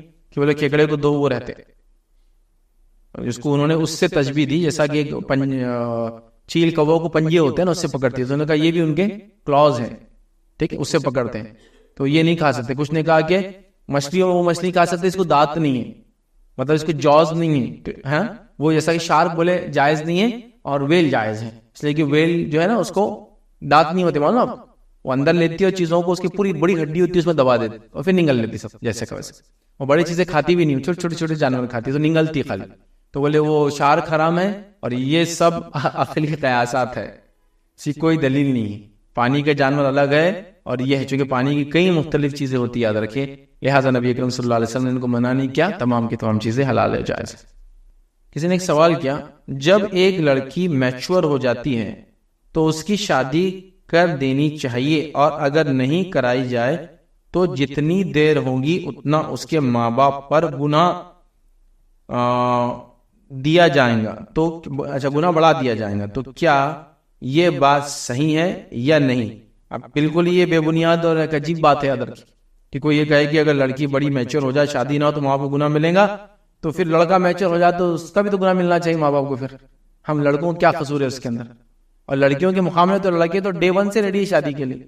لڑکیاں تو بھی ان کو بولے نا پہلی بار بیٹے شادی کر لو, تو نہیں بولتی کبھی بھی. لڑکوں کا ضرورت آپ پوچھو میرے سے, خالی پوچھو, تو ابا بولتے اس سے تو پوچھنا بھی نہیں اپن نے, کیوں تو یہ تو پہلے سے بول رہا میرے کو اشارے کر کر کے, تو اس سے تو پوچھنا ہی نہیں. تو ایسا کچھ بھی نہیں بھائی, گناہ ہونا ملتا, یہ بات درست نہیں ہے. لیکن ایک الگ بات ہے کہ انسان کے نکاح کی عمر ہو گئی, وہ نکاح کرنا چاہتا ہے, اس کے بعد رشتے بھی اس کو آ رہے ہیں, لیکن والدین اپنی ایک عجیب و غریب سوچ کی وجہ سے رشتے نہیں کر رہے ہیں. میں نے بہت عجیب و غریب والدین کو دیکھا, اللہ رحم کرے.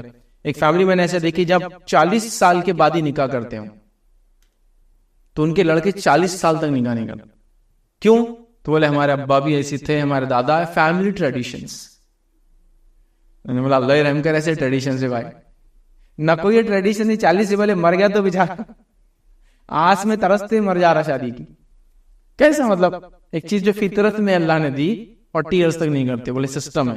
اچھا 40 ایئرس میں شادی کریں گے تو آپ اندازہ لگائیے اس کے بچے کے قانونی بالغ ہونے تک 58 سال کا ہو جائیں گا, 8 ایئرس کا ہو جائے گا وہ آدمی.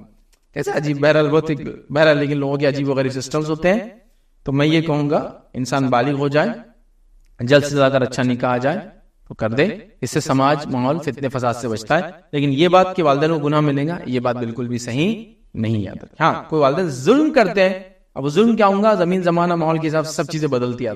ظلم کریں گے کسی پر بھی تو گناہ ملیں گے, وہ بچوں پہ ظلم ہو, بڑوں پہ ظلم ہو, جانوروں پہ گناہ ہے, وہی غلط چیز ہے. لیکن یہ وجہ سے گناہ ملتا ہے یا بچی بالغ ہوتی ہر دن میں, ایسا کچھ بھی نہیں. یاد رکھیے باتیں جو لوگوں نے ایسی بس پھیلا دی ہے, یا بس کیا بولتے ہیں قصے کہانیاں جو دیو مالائی بولتے ہیں نا, کہانیاں بس چل رہی ہے, باتیں ویسی باتیں. یاد رکھیے فیض بھائی, فرض نماز میں امام کے پیچھے امام سے کوئی غلطی ہو جائے حنفی مسجد میں, تو وہ اتحیات پڑھ کے سلام پھیر کے ایک سائڈ 2 سجدے کرتے, تو ہم نے کیا کرنا؟ کیونکہ سلام پھیرنے سے تو نماز ختم ہو جا رہی, پھر یا سلام نہیں پھیرنا یا 2 سجدے کر کے پھر پورے اتحیات درود اور دعائے معصورہ کمپلیٹ کرنا کیسے؟ میں نے سوال کیا کہ وہ نماز پڑھ رہے حنفی مسجد میں اور وہاں امام سے کچھ غلطی ہوگی اور وہ سجدے سہو کرا رہا ہے, اور سجدے سہو کا جو طریقہ ہے ایک سلام پھیرتے ہیں پھر 2 سجدے کرتے, بولے تحیات پڑھتے ہیں پھر ایک سلام کرتے پھر 2 سجدے کرتے, پھر پورا تحیات اور سب پڑھتے ہیں پھر سلام پڑھتے ہیں. سوال ہے ہم نے کیا کرنا؟ دیکھیے اگر آپ ان کے پیچھے تو آپ کو ویسا ہی کرنا ہے, چونکہ امام کو ایکشن کرے اور آپ اس کے پیچھے اس کی اقتداء نہ کرے تو پھر آپ کی نماز نہیں ہوگی, اس لیے کہ آپ ایک رکن چھوڑ رہے اس کے پیچھے. امام جو کرتا ہے ہم کو وہی کرنا ضروری ہے, اس کو اسی لیے کہا جاتا ہے مقتدی.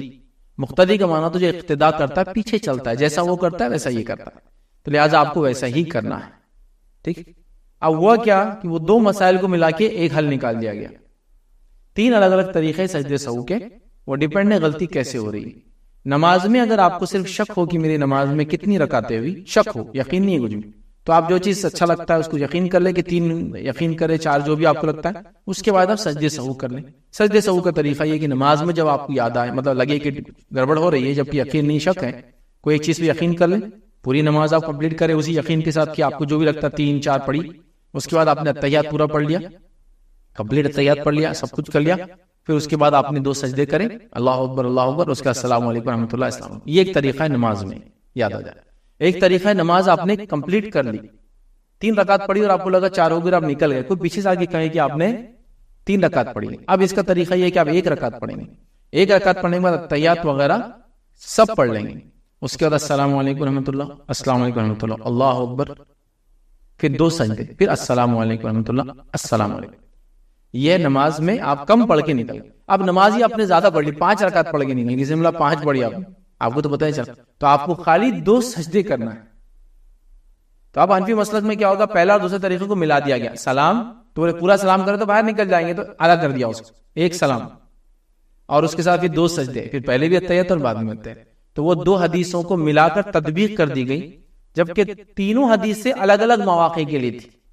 بہرحال وہ ایک چوک ہے، نتیجتاً ویسا آپ نہ کریں، مطلب اپنے پرسنل لائف میں جب آپ سے غلطی ہو لیکن امام کے پیچھے ہیں تو آپ کو ویسا ہی کرنا پڑے گا. جیسا ایک دوسری مثال دیتا ہوں اسی غلطی کی، جو جس کو کہیں گے سمجھ، جس کو بولتے ہیں فقہ کے اندر ہوئی، کہ نبی اکرم صلی اللہ علیہ وسلم نے فرمایا کہ وتر کی نماز کو مغرب کی نماز سے الگ کرو. ہمارے پاس کیا طریقہ نکالا گیا اس کو الگ کرنے کا؟ تیسری رکعت میں جو مطلب سورہ پڑھتے ہیں، زمین سورہ پڑھتے ہیں، اس کے بعد اللہ اکبر، پھر ہاتھ باندھ کے پھر اب دعا کرتے ہیں. تو یہ جو طریقہ اللہ اکبر، یہ کسی روایت سے ثابت نہیں. تو جب فقہا سے پوچھا گیا یہ کیوں، تو کہا الگ کرنے کے لیے ہم نے یہ کیا، جبکہ حدیث میں واضح طور سے آپ صلی اللہ علیہ وسلم نے عمل کر کے بتایا الگ کرنے کا کیا معنی ہے. آپ وتر جب پڑھتے 3 رکعت تو پہلے 2 پڑھتے اور سلام پھرتے، پھر 1 پڑھتے اور سلام پھرتے، ہو گئی الگ طریقہ. دوسرا طریقہ آپ نے بتایا ایک ساتھ اگر آپ پڑھتے تو آپ دوسری رکعت کے بعد قاعدہ نہیں کرتے، ہو گئی الگ نماز. تو لوگوں نے یہ روایتوں کو نہ مان کے اپنے عقل سے اس کو الگ کرنے کی کوشش کی، یہ بھی ایک چوک ہے یاد رکھی. بہرحال تو یہ کامن چیزیں ہیں جو ہوتی رہتی. تو آپ امام کے پیچھے تو آپ کو کوئی صاحب یہی وتر میں بھی آپ سمجھ لیجیے امام کے پیچھے کوئی، تو آپ کو اسی طریقے پڑھنا پڑے جو وہ کرتا ہے، یاد رکھیے. کسی نے ایک سوال کیا کہ ایک انہوں نے نام لیا، ایک کوائن ہے اس میں پیسہ ڈالنا کیسا ہے. تو دیکھیے فی الوقت تو جتنے کوائن ہیں اس میں سے کسی میں پیسہ مت ڈالیا، A coin, B coin, C coin, D coin, E coin, F coin, یہ کوائن، وہ coin, N coin, M coin, جو بھی کوائن، پورے کوائن ہیں، یہاں سے وہاں تک کوائن ہے، ابھی کسی میں مت ڈالیے. اس لیے کہ یاد رکھیے ابھی علماء نے اس کے اندر انویسٹ کرنا جائز قرار نہیں دیا ہے، چونکہ اس کوائن کی کوئی اپنی انٹرنسک ویلیو نہیں ہے. تو آپ کہیں گے پیسے کی کون سی ہے؟ صحیح بات ہے، پیسے کی انٹرنسک ویلیو تھی، مطلب خود کی اپنی ذاتی وزن، اہمیت، مقام تھا وہ، اس لیے کہ وہ سونے اور چاندی میں ہوتا تھا. سونے اور چاندی کو رکھ کے پھر نوٹ کرنسی دیے گئے، تو کرنسی نوٹ کے پیچھے بتایا گیا کہ گولڈ ہے. ابھی نہیں الگ بات ہے، وہ سب چیزیں بعد میں ڈسکشن کی، بٹ کہیں نہ کہ گولڈ ویلیو تھی. تو چونکہ اس کی ویلیو تھی بول کر اس کو کرنسی مانا گیا، لیکن وہ پیپر ہے ادھر. پھر اس کے بعد گورنمنٹ نے ان پیپر کو بیکنگ کرنا شروع کی کہ جو یہ لائیں گا اس کو ہم کرنسی مانیں گے، تو وہ بیکنگ کی وجہ سے وہ بھی استعمال کرنا جائز ہوا ہمارے لیے. لیکن یہ جتنے کوائنز جو انویسٹمنٹ کے نام پہ ہو رہے ہیں اس کو کوئی ایسٹ نہیں ہے، کوئی گورنمنٹ بیکنگ نہیں ہے، سوائے ایک اس کے پیچھے کیا ہے، کرپٹو بول رہے ہیں اس کو، ڈیجیٹل کرنسی بول رہے ہیں، فیوچر کرنسی بول رہے ہیں، ایک کوڈ ہے اس کے پیچھے خالی. وہ بہت دھارکاری چیز نہیں ہے کہ وہ کوڈ ڈھونڈنے کے لیے زمین کے نیچے کودنا پڑتا جب نکلتا ہو، ایسا کچھ بھی نہیں ہے، الیکٹرانکلی فارم میں کوئی چیز ہے. تو بہرحال ابھی کسی بھی اس میں آپ پیسہ مت انویسٹ کیجئے، یہ درست اور جائز نہیں ہوں گا. اور ویسے بھی فوریکس کے اندر پیسہ انویسٹ کرنا کرنسی میں جائز نہیں شریعتاً. آپ مجھے بتائیے کوئی آپ میں سے ایسا شخص ہے جو کہیں گا میرا انڈین کرنسی کے اندر ایک حصہ ہے، میں اس کو اس کے اندر انویسٹ کر سکتا ہوں؟ کوئی کرنسی میں انویسٹمنٹ نہیں ہوتا ہے.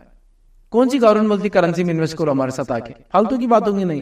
کیا اس کی ویلیو اس گورنمنٹ کی جو کرنسی کے اندر کسی سے پیسے لے کے انویسٹمنٹ لیتی ہے؟ فوریکس ٹریڈنگ وغیرہ بھی اس لیے جائز نہیں دے گی. ہاں فورن ایکسچینج کر کے دینا کرنسی، ایکسچینج سینٹر جو بولتے ہیں وہ ایک الگ بات ہے، لیکن فوریکس میں تو جائز نہیں ہے. تو یہ کوائنس میں بھی ابھی انویسٹمنٹ بالکل بھی آپ نہ کریں. اور فیوچر میں بھی پیسے میں انویسٹمنٹ نہیں ہوتا ہے. تو کموڈیٹی جو بیس ہے ساری چیزوں کی ٹرانزیکشن کا، اس کے اندر انویسٹمنٹ نہیں ہوتا ہے، یاد رکھیں وہ تو کنٹرول ہو جائے گا پھر کسی کا. ٹھیک ہے، لہٰذا وہ جائز نہیں، یاد رکھے. تو ابھی تو ساری چیزوں سے احتیاط کرے، فیوچر دیکھا جائے گا، علماء فتاوی وغیرہ دیں گے تب کتاب انشاءاللہ باتیں دیکھی جائیں گی. فیض بھائی اگر ماں باپ بوڑھے ہو اور گاؤں میں اکیلے رہتے ہو اور بچہ جو ہے وہ باہر ہے، تو ان کی کس طرح سے خدمت کی جا سکتی ہے وہاں نہ رہتے ہوئے؟ میں نے سوال کیا کہ ایک انسان ہے جو اپنے حلال روزی کے لیے گھر سے دور نکلا ہے، ماں باپ گھر پر ہے، بوڑھے ہیں، تب وہ کیسی خدمت کرے ان کی؟ تو دیکھیے خدمت اب ذاتی خدمت تو وہ نہیں کر سکتا کیونکہ وہ موجود ہی نہیں ہو سکتا، 6 مہینے میں آتا ہو، سال بھر میں آتا ہو. آج کل چونکہ لوگ جلدی آتے، پہلے زمان 2 سال 3 سال میں آتے تھے. بہرحال تو جو بھی آتا تھا خدمت نہیں کر سکتا تو وہ کیا کر دیں؟ دیکھیے وہ خدمت کے لیے جو کچھ کر سکتا ہے وہ کرے، دعاؤں کے ساتھ ساتھ، جیسے کہ مال خرچ کرنا، خدمت کے لیے لوگوں کو لگانا، اپنے آس پاس والوں کو اس طرح سے محبت کر کے کچھ لالچ دے کے رکھنا کہ وہ آپ کی غیر موجودگی میں ان کی وہ خدمتیں کرتے رہے جو آپ کر رہے تھے. جیسا مثال کے طور پر ایک بھائی ہے جو باہر کما رہا ہے، 2 بھائی انڈیا میں رہ رہے سمجھ لیجیے. اب انڈیا میں جو 2 بھائی ہیں وہ بھی بیچارے انتھک محنت کرنے کی وجہ سے ماں باپ کے پاس آ نہیں سک رہے کمانے کی، تو کچھ ایکسٹرا ان کو ایسا دینا کہ وہ لوگ بھی تھوڑا فارغ ہو کے کام سے ماں باپ، جیسا مثال کے طور پہ ابا کو کوئی سامان لے کے آنا ہے، اب کوئی ٹائم نہیں، اور یہ بھی اپنے حلال مشقت میں اپنے بچوں کو کھلانے میں بیچارہ ٹوٹ جا رہا ہے، تو آپ اس کو ریلیکسیشن کے لیے کہے کہ وہ 2 دن آپ جاؤ مت بزنس میں، میں آپ کو پے کر دیتا ہوں اس دن کے، لیکن ابا کا فلاں کام کر دو، ورنہ ہاں بس کیا ہوتا اس کے بھی تو ابا ہے نا، میں کیوں کروں؟ تو جو کچھ پھر فیسلٹی آپ کر سکتے چیزوں کو آپ کریں، مال سے، دولت سے، آپ کے وسیلوں سے، آپ کی پہچان سے، ہے نا، جو کچھ ہو سکتا ہے یہ سب کرنے کی کوشش کریں. پھر جب آپ فزیکلی بھی آئے تو جو کچھ خدمت کر سکتے آپ ان کے ساتھ کریں. تو یہ ساری چیزیں ڈیپینڈ ہیں، ہر آدمی کی سچویشن الگ ہے، وہ کیسے کریں گا وہ سچویشنل ہے آنسر، لیکن وہ جو کچھ کر سکتا ہے اس کے ساتھ میں جو مال و دولت اللہ نے دے رکھی جان پہچان، اس سے اپنے والدین کی خدمت کرنے کی کوشش کرے، لیکن کبھی بھی اس کا فزیکل پریزنس کا جو امپورٹنس ہے وہ اس کے یہ ساری چیزوں سے بھرپائی نہیں ہو سکتی. جیسا کوئی کہے کہ اب ماں باپ کو سب تو کر رہا ہوں، اب انڈیا جانے کی ضرورت کیا ہے؟ اس کا فزیکل پریزنس بہت امپورٹنٹ ہے، لہٰذا جب بھی موقع ملے آیا جایا کرے، اور اپنے فزیکل پریزنس سے بھی اپنے والدین کو خوش رکھے، اور نہ ہو تو بہرحال جو بھی شروع کر سکتا ہے اپنے طور سے. یہ زمین زمان حالات اس کی فائنینشیل اسٹیٹس کنڈیشن کے اعتبار سے ڈیپینڈ ہے ساری چیزیں. کسی نے ایک سوال کیا 12 ربیع الاول کی فضیلت کیا ہے؟ تو دیکھیے 12 ربیع الاول کی کوئی فضیلت نہیں ہے ادر کی، مطلب اس دن کی کوئی خاص خصوصیت، کوئی فضیلت، کوئی امپورٹنس نہیں ہے. ٹھیک، نبی اکرم صلی اللہ علیہ وسلم کی وفات 12 ربیع الاول کو ہوئی، آپ کی پیدائش کب ہوئی اس میں اختلاف ہے. اکثر لوگوں نے یہ بتایا کہ آپ کی پیدائش کی تاریخ 9 ربیع الاول ہے، چونکہ عربوں کے پاس جو ستارے وغیرہ کی جو طریقہ تھا جن کی وجہ سے وہ چیزوں کو ماپتے تھے، یاد رکھیں، جاننے کی کوشش کرتے تھے. کچھ نئے لوگوں نے اس پہ ایک ریسرچ ورک کیا، اور شاید میں سمجھتا ہوں علامہ سلمان منصور پوری صاحب نے رحمت اللہ عالمین جو ان کی سیرت ہے اس کے اندر بھی یہ چیز کو کوٹ کیا. جو ستاروں کی پوزیشننگ عرب رکھتے تھے اس زمانے میں، اس سے وہ لوگ بڑے عقیدے رکھتے تھے، مصریوں کا بھی یہ حال تھا. ان اس پوزیشننگ کے اعتبار سے انہوں نے سے کیلکولیشن کیا تو یہ پایا کہ 9 ربیع الاول کو ستارے اس لائن میں آتے جو عربوں کے اس طریقے سے، چونکہ ستارے پوزیشن چینج کرتے بہت تھوڑی، اور سینچوریز کے اندر ان کی پوزیشن چینج ہوتی ہے بہت تھوڑی، یا ایسا کہ دنیا کا روٹیشن چینج ہوتا ہے جس سے وہ فلکچویٹ ہوتی ہے، تو بہت تھوڑی ہو کے کچھ ڈگریز کا فرق کچھ 1000 سالوں میں آتا ہے. تھوڑے اس سے اندازہ لگائے کہ 9 ربیع الاول یہ زیادہ بہتر ہے، جو پیشن گوئیاں جو ستاروں کی وغیرہ وغیرہ اس زمانے لوکیشن سے لوگ معلوم کرتے تھے. تو 9 ربیع الاول زیادہ لوگوں نے کہا، 10 بھی کہا، 11 بھی کہا، کچھ نے 12 بھی کہا. لیکن آپ کی وفات کب ہوئی تھی؟ طے شدہ ہے 12، طے شدہ ہے، کوئی ڈسپیوٹ نہیں ہے اس کے اندر. بہرحال تو اب فضیلت کیا ہوئی اس دن کی بتائی؟ کچھ بھی فضیلت نہیں. نبی اکرم صلی اللہ علیہ وسلم نے کبھی اس کو فضیلت نہیں مانا، صحابہ نے کبھی اس کی فضیلت نہیں منائی، کچھ بھی نہیں. یہ تو بس بات کے دور میں لوگوں نے مختلف قسم کی باتوں کو لا کر قرآن سے اور صحابہ کے عمل سے ثابت کرنے کی کوشش کی کہ نبی اکرم صلی اللہ علیہ وسلم کی پیدائش پہ وہ لوگ منایا کرتے تھے. یہ انتہائی بے بنیاد اور فالتو بات ہے، یاد رکھیے. جو بھی لوگ کہہ رہے ہیں اس کی کوئی سر اور پیر اور سند نہیں ہے، یاد رکھیے ان باتوں کی. بٹ لیکن اب جو چل پڑا ہے رواج چل پڑا ہے. 12 ربیع الاول ہے، 15 شعبان ہے، 27 رجب ہے، 22 رجب ہے، 18 ذوالحجہ ہے، عید غدیر قوم، اس کے کتنے میں آپ کو نام لوں، فلاں کی پیدائش، یہ ولی اللہ، وہ فلاں، وہ داتا، وہ گنج بخش، وہ حاجت روا، وہ مشکل کشا، وہ جس کو کہیں گے بندہ نواز، وہ فلاں، سب ہے ہمارے پاس. سب کا اپنا اپنا دین ہے، اپنے اپنے تہوارات ہے، اپنا وہ ہے. یہ تو بے بنیاد چیز ہے. تو بہرحال 12 ربیع الاول کی کوئی فضیلت نہیں ہے، اور اسلام میں کسی کا بھی مولد منانا، پیدائش کا دن منانا درست نہیں ہے. اور نبی اکرم صلی اللہ علیہ وسلم کا 12 ہی پیدائش کا دن ہو ثابت نہیں ہے، لیکن 12 وفات کا دن ہے، بالکل عین ثابت ہے، عین ثابت ہے. لہٰذا ہمیں احتیاط کرنا چاہیے. میں تو ایسا کہتا ہوں اپنے زبان میں کہ شیطان نے مسلمانوں کو لگایا کہ نبی کی پیدائش کے وفات کے دن میں ان کو خوب نچوایا، جیسا 10 محرم کے نام پہ خوب ناچے مسلمان. کیا ہے بولے 10 محرم کیا ہے بتائیے؟ غم کا دن ہے. اب غم منانے کا بھی عجیب طریقہ ہے.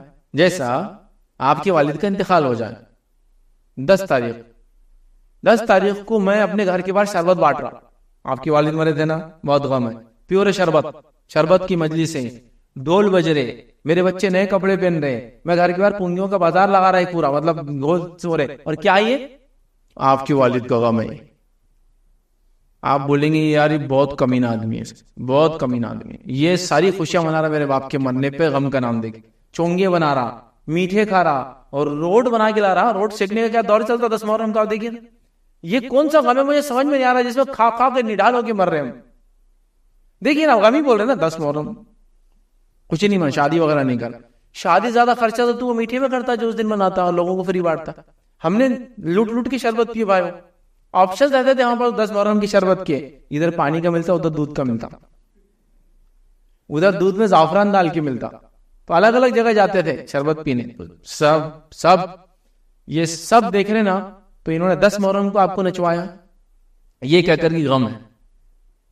یہ عید غدیر خم کے نام پہ 18 ذوالحجہ کو آپ کو نچواتے ہیں, یہ عثمان بن عفان کی شہادت کا دن ہے. یہ 22 رجب کو آپ کو کنڈوں کے نام پہ میٹھا کھلاتے ہیں, یہ امیر معاویہ رضی اللہ عنہ کے جو ہے وفات کا دن ہے. تو انہوں نے ہر دن کو 12 ربیع الاول جو ہے, اس کو کیا بولتے تھے پہلے, مجھے صرف اتنا بولیے, اس کو پہلے کیا بولتے تھے؟ 12 وفات. سب کو پتا ہے بھائی, میں نے اس کو 12 وفات بولا, 12 وفات, 12 وفات شارٹ فارم ایک دم ہوتا نا, ایک دم گھس گھس کے جو الفاظ کو بول دیتے ہیں, تو ایک دم اس کا میننگ کچھ ہو جاتا, تو ویسا ہو گیا. ویسا گیس تیل بیچتے بیچتے وہ گھاسلٹ بیچتے ہوئے نکل جاتا, چالو ہوتا گیس تیل لے لو, گیس تیل جب وہ گلی کے ادھر نکلتا تو وہ گیس تیل گھاسلٹ بن جاتا. تو ایسا 12 وفات کیا تھا, یہ 12 وفات کلیئر تھا ایک دم.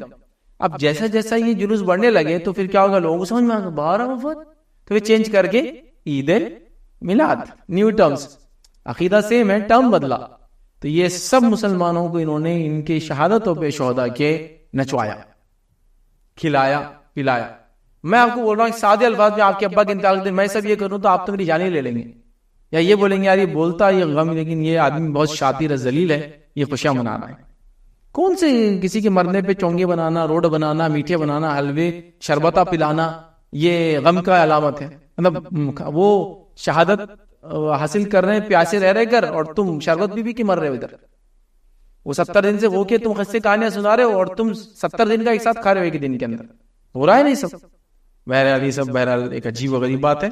تو 12 ربیع الاول کی کوئی حقیقت نہیں ہے, اس دن کو کچھ منانا نہیں ہے, کوئی اس کی فضیلت نہیں ہے.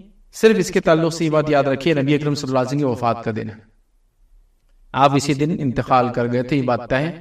پیدا ہوئے 9 کو اور انتقال ہوا 12 کو, بٹ ڈے سیم تھا, منڈے کی پیدائش ہے اور منڈے کے دن ہی آپ کا انتقال ہوا. ٹھیک ہے, تو بہرحال یہ بات ہے, تو اس چیز کو سمجھنے کی ضرورت ہے اور اس معاملے میں احتیاط کرنے کی ضرورت ہے.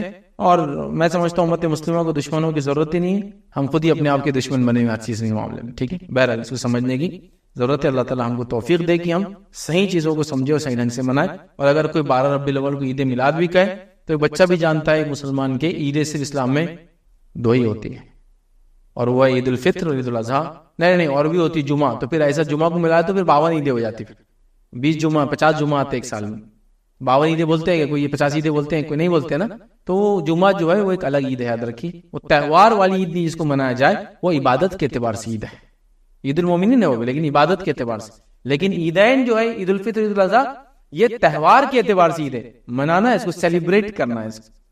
اسی لیے اس کی مبارکباد بھی دی جا سکتی ہے, اور جمعہ کی مبارکباد نہیں دے سکتے آپ, کیونکہ جمعہ حکمی عید ہے, عبادت کے اعتبار سے حکم دے عبادت کرو اس دن, جمعہ پڑھو اس دن, ہے نا, حکم کے اعتبار سے ہوگا, اور یہ تہوار کے اعتبار سے یاد رکھیں. ٹھیک ہے, تو یہ فرق ہے. تو بہرحال 2 ہی عیدیں, عید الفطر اور عید الاضحیٰ, کوئی عید میلاد اور پھر اس کے بعد کوئی دوسری عید اسلام میں نہیں, یاد رکھیں. جی فیض بھائی, ایک غیر مسلم نے سوال کیا تھا کہ مسلمان جو ہے وہ مردار چیز نہیں کھاتے, لیکن مچھلی کیوں کھاتے ہیں؟ مچھلی بھی تو ایک مردار شے ہے, ذرا بتائیں.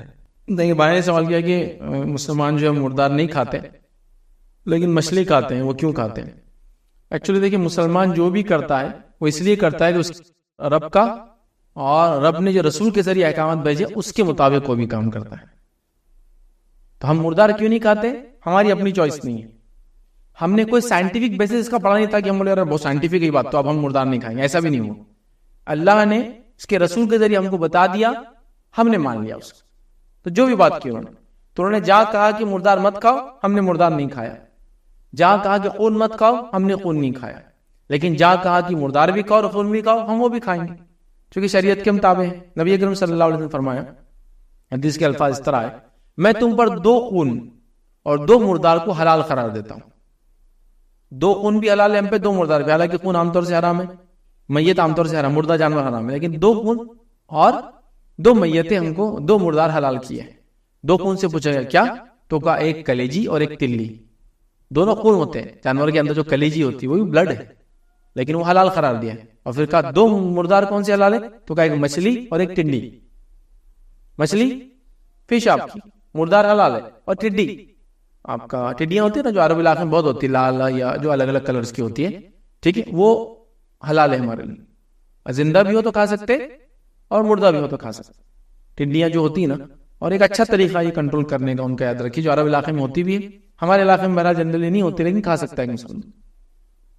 تو یہ 2 مردار حلال ہے، تو شریعت نے چونکہ ہم کو کہا یہ حلال ہے تو ہم اس کو حلال مانتے ہیں، یہ حرام ہے تو اس کو حرام مانتے ہیں، یہ مردار مت کھاؤ تو نہیں کھاتے ہیں، یہ مردار کھاؤ تو ہم کھاتے ہیں۔ تو مچھلی کے معاملے میں شریعت نے ہم کو اجازت دی ہے، اجازت دی ہے بول کے ہم لوگ اس کو کھاتے ہیں اور استعمال کرتے ہیں۔ اور مچھلیوں کا آپ ایک جنرل سینس میں بھی دیکھیں نا تو وائٹ میٹ ہوتا ہے ان کا، خون نکلنے کا اتنا ایشو ہی نہیں رہتا ان میں کہ خون نکلے بغیر ان کے گوشت کھانے سے ہم کو پرابلم ہوگا۔ بڑے دوسرے جانوروں میں دیکھیں ریڈ میٹ ہوتا ہے، خون ہوتا ہے اس کے اندر، تو ظاہر سی بات ہے کٹ کر خون پورا نکلنا ضروری ہوتا ہے۔ مچھلی میں دیکھیں آپ مر بھی گئی تو آپ اس کو صاف کیجئے، اس کے کسی باڈی کے سے بلڈ نہیں ملے گا، صرف آپ بیچ میں سے کاٹ کے خالی اس کا جسم کا یہ انٹسٹائن وغیرہ نکال لیجئے، فنش۔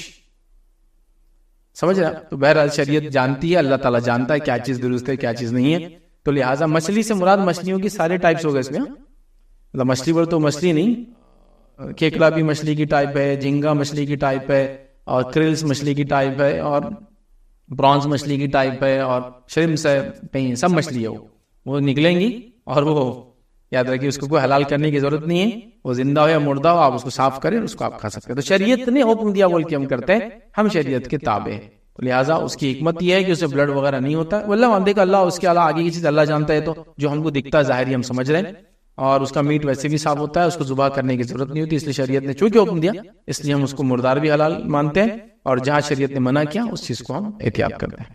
جی السلام علیکم فیض فیض بھی حقے کا پینا کیسا ہے جبکہ اس میں فلیور ڈالا جاتا ہے؟ لوگ بولتے ہیں کہ حقہ پینا مطلب جائز ہے کیونکہ اس میں جسٹ فلیور ڈالا ہوا ہے، اور اس میں ایک نیا بھی آیا ہے کہ وہ الیکٹرانک ٹائپ کا ایک پین ٹائپ کا آتا ہے، اس میں لوگ حقہ پیتے ہیں، اور کچھ لوگ ہے کہ گٹکا جو آتا ہے، گٹکے کا جو مطلب 2 ٹائپ آتی ہے، اس میں 2 ملا کے کھانا پڑتا ہے، تو تمباکو نہیں کھاتے، صرف وہ پوڑی کھاتے ہیں، لیکن وہ بھی اگر کھائے تو اس میں بھی تمباکو کا فیل ہوتا ہے، لیکن لوگ کہتے ہیں کہ نہیں وہ بھی جائز ہے، اور گٹکا بھی بہت دھڑلے سے کھاتے ہیں، دیندار لوگوں کی بات کر رہا ہوں میں، تو اس کے بارے میں مطلب کیا ہے؟ دیکھیے سب سے پہلی چیز کہ حقہ جو ہے یاد رکھیں یہ درست نہیں ہے، چاہے وہ تمباکو یا نشے والا ہو یا غیر نشے والا ہو۔ میں تمباکو کیوں کہہ رہا ہوں؟ تمباکو کے علاوہ بھی یہ حقے میں نشے ڈالے جاتے ہیں، وہ آپ کو جو خشخش کے بونڈے آتے ہیں وہ بھی ڈال کے لوگ پیتے ہیں، اس میں جو آپ کا بھنگ کا جو پتا آتا ہے وہ ڈال کے اس کو پیتے ہیں، اور ساتھ میں یہ آپ کا تمباکو بھی کامنلی اس میں ٹوبیکو ڈالا جاتا ہے، تو چاہے وہ نشے والا ہو یا غیر نشہ والا دونوں پینا درست نہیں ہے۔ وجہ کیا ہے کہ وہ جو طریقہ جو ٹریڈیشن ہے جو لوگ پیتے ہیں جو ماحول ہوتا ہے وہ ماحول جو اچھا ماحول نہیں ہے، اس سے آدمی برائی کی طرف مائل ہوتا ہے۔ جیسا مثال کے طور پر ایک گھر کے اندر ایک آدمی ہے اور وہ کیا کر رہا ہے، سگریٹ نہیں پیتے، سگریٹ کے جیسا کچھ بنا کے اس کو پی رہا ہے جلا کر، تو بچوں کے ذہن میں کیا بنے گا اس چیز کو دیکھ کے بتائیے؟ ٹھیک ہے اندر کیا پی رہا ہے نہیں معلوم، لیکن ایکشن سیم ہو رہا ہے، وہ لے رہا ہے منہ پہ لگا رہا ہے، سمجھے نا؟ تو اس کا فیل اچھا نہیں آتا ہے، وہ ماحول اچھا نہیں بنتا ہے، وہ صحبت اچھے لوگوں کی نہیں یاد رکھے جو یہ کام کرتے ہیں، جو حقہ وغیرہ پی رہے ہیں۔ الیکٹرانک سگریٹس اور الیکٹرانک حقے تو اور بھی زیادہ ڈینجرس ہے، معلوم؟ وہ جس ڈھنگ سے اندر چیزوں کو برن کرتے ہیں اور پھر آپ کے اندر بھیجتے ہیں وہ زیادہ ہانیکارک ہے، چاہے وہ نشے والا ہو یا غیر نشے والا، دونوں نقصان دہ، کیونکہ جو اسموک اندر جاتی ہے، اور کبھی کبھار یہ حقے جو الیکٹرانک ہے اسموک نہیں کرتے، فیومز ہوتے اس کے اندر۔ اسموک بولے تو پیور دھواں ہوتا ہے، فیومز کے اندر کیا ہوتا ہے؟ دھواں، گاڑا دھواں ہوتا ہے وزنی، جس میں کچھ پارٹ چیزوں کا جس کو کہیں گے نمی ہوتی ہے چیزوں کی، جس کی وجہ سے وہ اسموک ہوتا ہے۔ اسموک دیکھیں آپ زمین پہ چلتی زیادہ اور دھواں اڑنا چالو ہو جاتا ہے، لائٹ ویو ہوتا ہے، وہ اور زیادہ ہانیکارک اور نقصان دہ ہے، تو اس کو تو سخت بین کیا جا رہا ہے، لیکن لوگ پی رہے ہیں۔ تو میں کہوں گا چاہے فلیور والا ہو چاہے نشے والا ہو، حقہ ہو یا الیکٹرانک سگریٹ ہو, چاہے وہ بھی فلیور والی ہو چاہے نشے والی, یا گٹکا ہو چاہے وہ گٹکا نشے والا ہو یا خالی فلیور والا, وہ بھی جائز نہیں. چونکہ گٹکا کھانا جو طریقہ کار ہے, جو عمل ہے, وہ صحیح نہیں آتا ہے کہ آپ ایک پوڑی کھول رہے ہیں, نان نشے والا بھائی, نان نشے والا, لوگوں بتا کھائیے بار بار, پھر اس کو لے رہے ہیں, جو بھی طریقہ ہے منہ میں ڈالے یا ایسا طریقہ دیکھیے اس کا کچھ چینج نہیں ہونے والا ہے. تو اس سے کیا اندازہ آئیں گا, اندر لگائیں. کچھ لوگ تو اپنے بچوں کو صاف نہیں کھانے دیتے پوڑی کے اندر سے لے کے, کیونکہ اس میں بھی ایک تصور آتا ہے وہ سب چیزوں کا, برائی کا, سمجھے آپ. مطلب کچھ لوگوں کا حالت یہ ہوگا برائی کر نہیں پاتے تو برائی کی خواہش کے اندر اس جیسا کچھ کر رہے ہیں. یہ بہت کامن نہیں ہوگا مسلمانوں میں. جیسا مثال کے طور پر ہم لوگ شراب نہیں پی سکتے, تو ہم کیا کریں معلوم, شراب کے طرز پر شراب کے وہ کنٹینرز کے اندر اسی ڈھنگ سے کولڈ ڈرنکس پی رہے ہیں, سمجھے نا, کولڈ ڈرنکس پی رہے ہیں. ہم شراب نہیں پی سکتے تو شراب کے طرز پر اسی رنگ کے کولڈ ڈرنکس بوتل میں ڈال کے اسی انداز سے چیئرز. خاموں کا چھوٹے چھوٹے بچوں کو بھی نہیں آتا لیکن کچھ تو بھی کرے ہو. کیوں؟ یہ برائی کا ماحول بنتا ہے. اور آپ کیا بولتے دیکھ کر, نہیں بیٹا غلط ہے, آپ کر رہے ہیں نا بچے, دیکھیے, تو لہٰذا وہ برے ماحول کی طرف لے جاتا ہے. چاہے آپ بولے وہ پڑیا میں نشہ نہیں ہے, اس میں گٹکا نہیں ہے, لیکن وہ جو طرز ہے, وہ جو طریقہ ہے, جن لوگوں کی عادت اتوار ہے, وہ اچھی چیز نہیں ہے. تو لہٰذا میں کہوں گا حقے, گٹکا یا گٹکے جیسی جو چیزیں کھائی جا رہی ہے, یا سگریٹ الیکٹرانک ہو جو فلیورڈ ہو یا اس کے اندر نشہ ہو, سب سے اوائڈ کیجیے, اس لیے کہ یہ اچھا ماحول نہیں دیتے ہیں, بچوں پہ سے اچھا اثر نہیں پڑتا. یہ اچھی صحبت والے لوگ یہ کام نہیں کرتے, یاد رکھیے. نیک لوگوں کا شعار نہیں. کسی دیکھا اپنے علماء کی مجلس حقے سے چل رہی اور کہہ رہے کہ نان سے فلیور والے حقے, چونکہ وہ اخلاق کے خلاف ہے. یاد رکھیے, کبھی کبھار تو جائز چیزوں میں علماء لکھتے ہیں, اگر وہ جائز چیز بھی آپ کے علاقوں کے اندر اچھے لوگ نہیں کرتے ہیں, برے لوگ کرتے ہیں, تو آپ اس کو اوائڈ کیجیے. جائز چیز کے اندر آپ کو اختیار ہوتا ہے, اس میں بھی کہتے نہیں اگر برے لوگ کر رہے تو جائز چیز کو بھی اوائڈ کیجیے, کیونکہ اس سے کیا ہوتا ہے لوگ آپ کو اس میں کاؤنٹ کریں گے. بیچ میں چوٹیوں کا فیشن نکل گیا تھا مردوں کا, تو بہت سے لوگوں نے سوال کیا, تو کچھ فتوے تھے میں نے جب رکھے تھے, علماء نے کہا کہ اگر آپ کے علاقے میں بڑے بال رکھ کے چوٹی اگر علماء ڈالتے ہیں, نیک لوگ ڈالتے ہیں, تو آپ وہ کام کر سکتے ہیں. اور آپ کے علاقے میں اگر وہ کام برے لوگ کرے تو آپ نہیں کر سکتے ہیں, کیونکہ یہ کوئی سنت نہیں ہے اتنے بڑے بال کرنا, یہ مباح ہے, لیکن یہ جواز اجازت ہے. تو اس عمل کو بھی لیکن اگر برے لوگ کرے تو آپ نے دہرانا نہیں چاہیے, سمجھ آیا. تو جائز کام میں بھی کہتے ہیں کہ اگر برے لوگ کرتے تو احتیاط کیجیے اس کام کے اندر. تو بہرحال یہ درست نہیں ہوگا, احتیاط کرنا انشاءاللہ اس میں بہتر ہے. فیض بھائی, اہل قرآن کو کس طرح سے جواب دے, کیونکہ آج کل بہت زیادہ ان کا فتنہ چل رہا ہے, اور اگر آپ کو کوئی ایسا ویڈیو ریکارڈڈ ہے اس پہ, تو اہل قرآن کو کیسے جواب دے, اور کوئی آپ کا ویڈیو اگر ریکارڈڈ ہے تو وہ بھی آپ بتا دیں تاکہ اس سے رہنمائی حاصل کریں. دیکھیے, اہل قرآن کے تعلق سے جو میں بات کہوں گا وہ یہ ہے کہ وہ لوگ اپنے آپ کو اہل قرآن کہتے ہیں, لیکن میں نے جب بھی اپنی تقریروں میں ان کے بارے میں بات کی, منکر حدیث ہم نے ان کو کہا. یہ اہل قرآن کبھی نہیں ہوتے, یہ منکر حدیث ہوتے ہیں, حدیث کا صرف انکار کرتے ہیں, قرآن کے حامل نہیں ہے یہ کبھی بھی. تو ہم ان کو اہل قرآن بولنا خامخواہ ان کو عزت دینا ہو گیا, ٹھیک. تو اہل قرآن, اہل حدیث تو ہم لوگ ہیں, قرآن کو ماننے والے, حدیث کو ماننے والے, جیسا صحابہ نے سمجھا ہم لوگ ہیں, لیکن منکر حدیث لوگ ہیں. تو یاد ہے کہ ان کے تعلق سے بہت پرانا میرا لیکچر ہے, 2 لیکچر ہے, چلا کوشش کریں گے پھر سے نیو ریکارڈنگز کریں ان کی. بہت ابتدائی دور میں دیے گئے, 2008 میں ریکارڈنگز ہیں ان کی لیکچرز کی.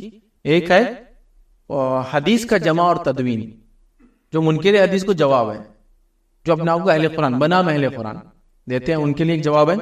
اور دوسرا ہے حجت حدیث, اس میں بھی کمپلیٹ آنسر ہے کہ قرآن کو بھی ہم بغیر حدیث کے سمجھ نہیں سکتے. تو جن لوگوں نے دعویٰ کیا کہ حدیث زنی ہے, خالی خیاس آرائیاں ہوئی, 300 سال بعد جیسا بائبل لکھی گئی ویسا لکھی گئی, کوئی بیس نہیں ہے, بنیاد نہیں ہے, اور یہ فارسی چال ہے اور یہ رومی چال ہے, مطلب رومنس اینڈ پرشینز نے اسلام کو خراب کرنے کیا, اس کا سب کا جواب ہے. تو ایک ہے حدیث کا جمع و تدوین, دوسرا حجت حدیث. دونوں کو دیکھیں گے تو مکمل طور سے جواب, اور ان کے جو سوالات ہیں, خبر کا عذاب, جو چھوٹے موٹے سب چیزیں, سارے میں نے جوابات اس میں کور کرنے کی کوشش کی, تاکہ اس ایک لیکچر کے اندر بہت ڈیٹیل میں, کافی پرانے 2.5 گھنٹے کے لیکچر ہے, کسی کو دیکھنا ہے تو سمجھے کہ حدیث تو بعد میں لکھی گئی, اس کا جواب حدیث کا جمع اور تدوین. دوسرا حدیث حجت ہے دین میں, اس کی دلیل, اور وہ قرآن سے دینی دلیل ہے. مطلب حدیث سے میں نے نہیں لیا کہ حدیث میں یہ آتا, چونکہ پھر حدیث کو ماننے والا تو ہم لوگ تو مان ہی رہے, وہ جو حدیث کو نہیں مانتا, صرف قرآن کا دعویٰ کر رہا ہے, اس کو جواب دینے کے لیے کمپلیٹ قرآن سے ہی ہم نے لیا. کہ قرآن کیسا کہتا ہے کہ حدیث سے عمل کرو, قرآن سے کیسے ثابت ہوتا ہے کہ حدیث کا امپورٹنس کیا ہے. ساری چیزیں ہم نے دیکھی.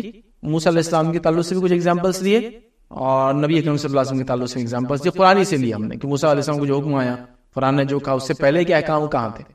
موسیٰ علیہ السلام کے احکام جو دے رہے تھے بنی اسرائیل اس پر عمل کر رہی تھی. سوال یہ کہ تختیہ تو توریت کی بات میں ملی, تو پہلے موسیٰ علیہ السلام کیسے احکامات دے رہے تھے؟ وہ ان کی بات تھی قول. تو یہ قول بھی ان کا جو اللہ کی طرف سے تھا. بہرحال تو آپ یہ 2 لیکچر دیکھیں انشاءاللہ, اس میں کافی ڈیٹیل میں جواب ہے. اور منکر حدیث کے تعلق سے میں نے بہت سارے ریکارڈنگز کلپس ہیں. اہل قرآن کہیں نہیں میں نے ان کو کہا, تو منکر حدیث کو کیا جواب دے, منکر حدیث کی حقیقت, حجت حدیث, اور اس کے ساتھ ساتھ حدیث کا جواب تدوین دیکھیں انشاءاللہ, اس میں جواب موجود ہے. کسی نے سوال کیا, ایک لڑکی اپنے فرینڈس کے ساتھ باہر گھومنے جانا چاہتی ہے مگر اس کے پیرنٹس نہیں الاؤ کرتے ہیں.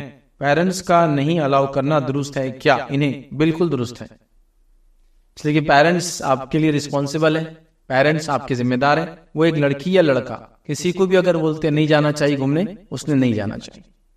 بس یہ ڈیسیجن کو آپ مان لیں, یا آپ کے لیے دنیا کا خیر لائیں گا یا آپ کے لیے آخرت کا خیر لائیں گا.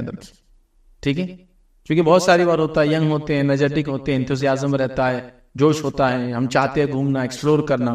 تو آپ کے لیے گھومنے ایکسپلور کرنے کے لیے بہت ساری چیزیں اللہ تعالیٰ دیں گا. اپنے والدین کے ساتھ جا کے گھومیے, ایکسپلور کیجیے.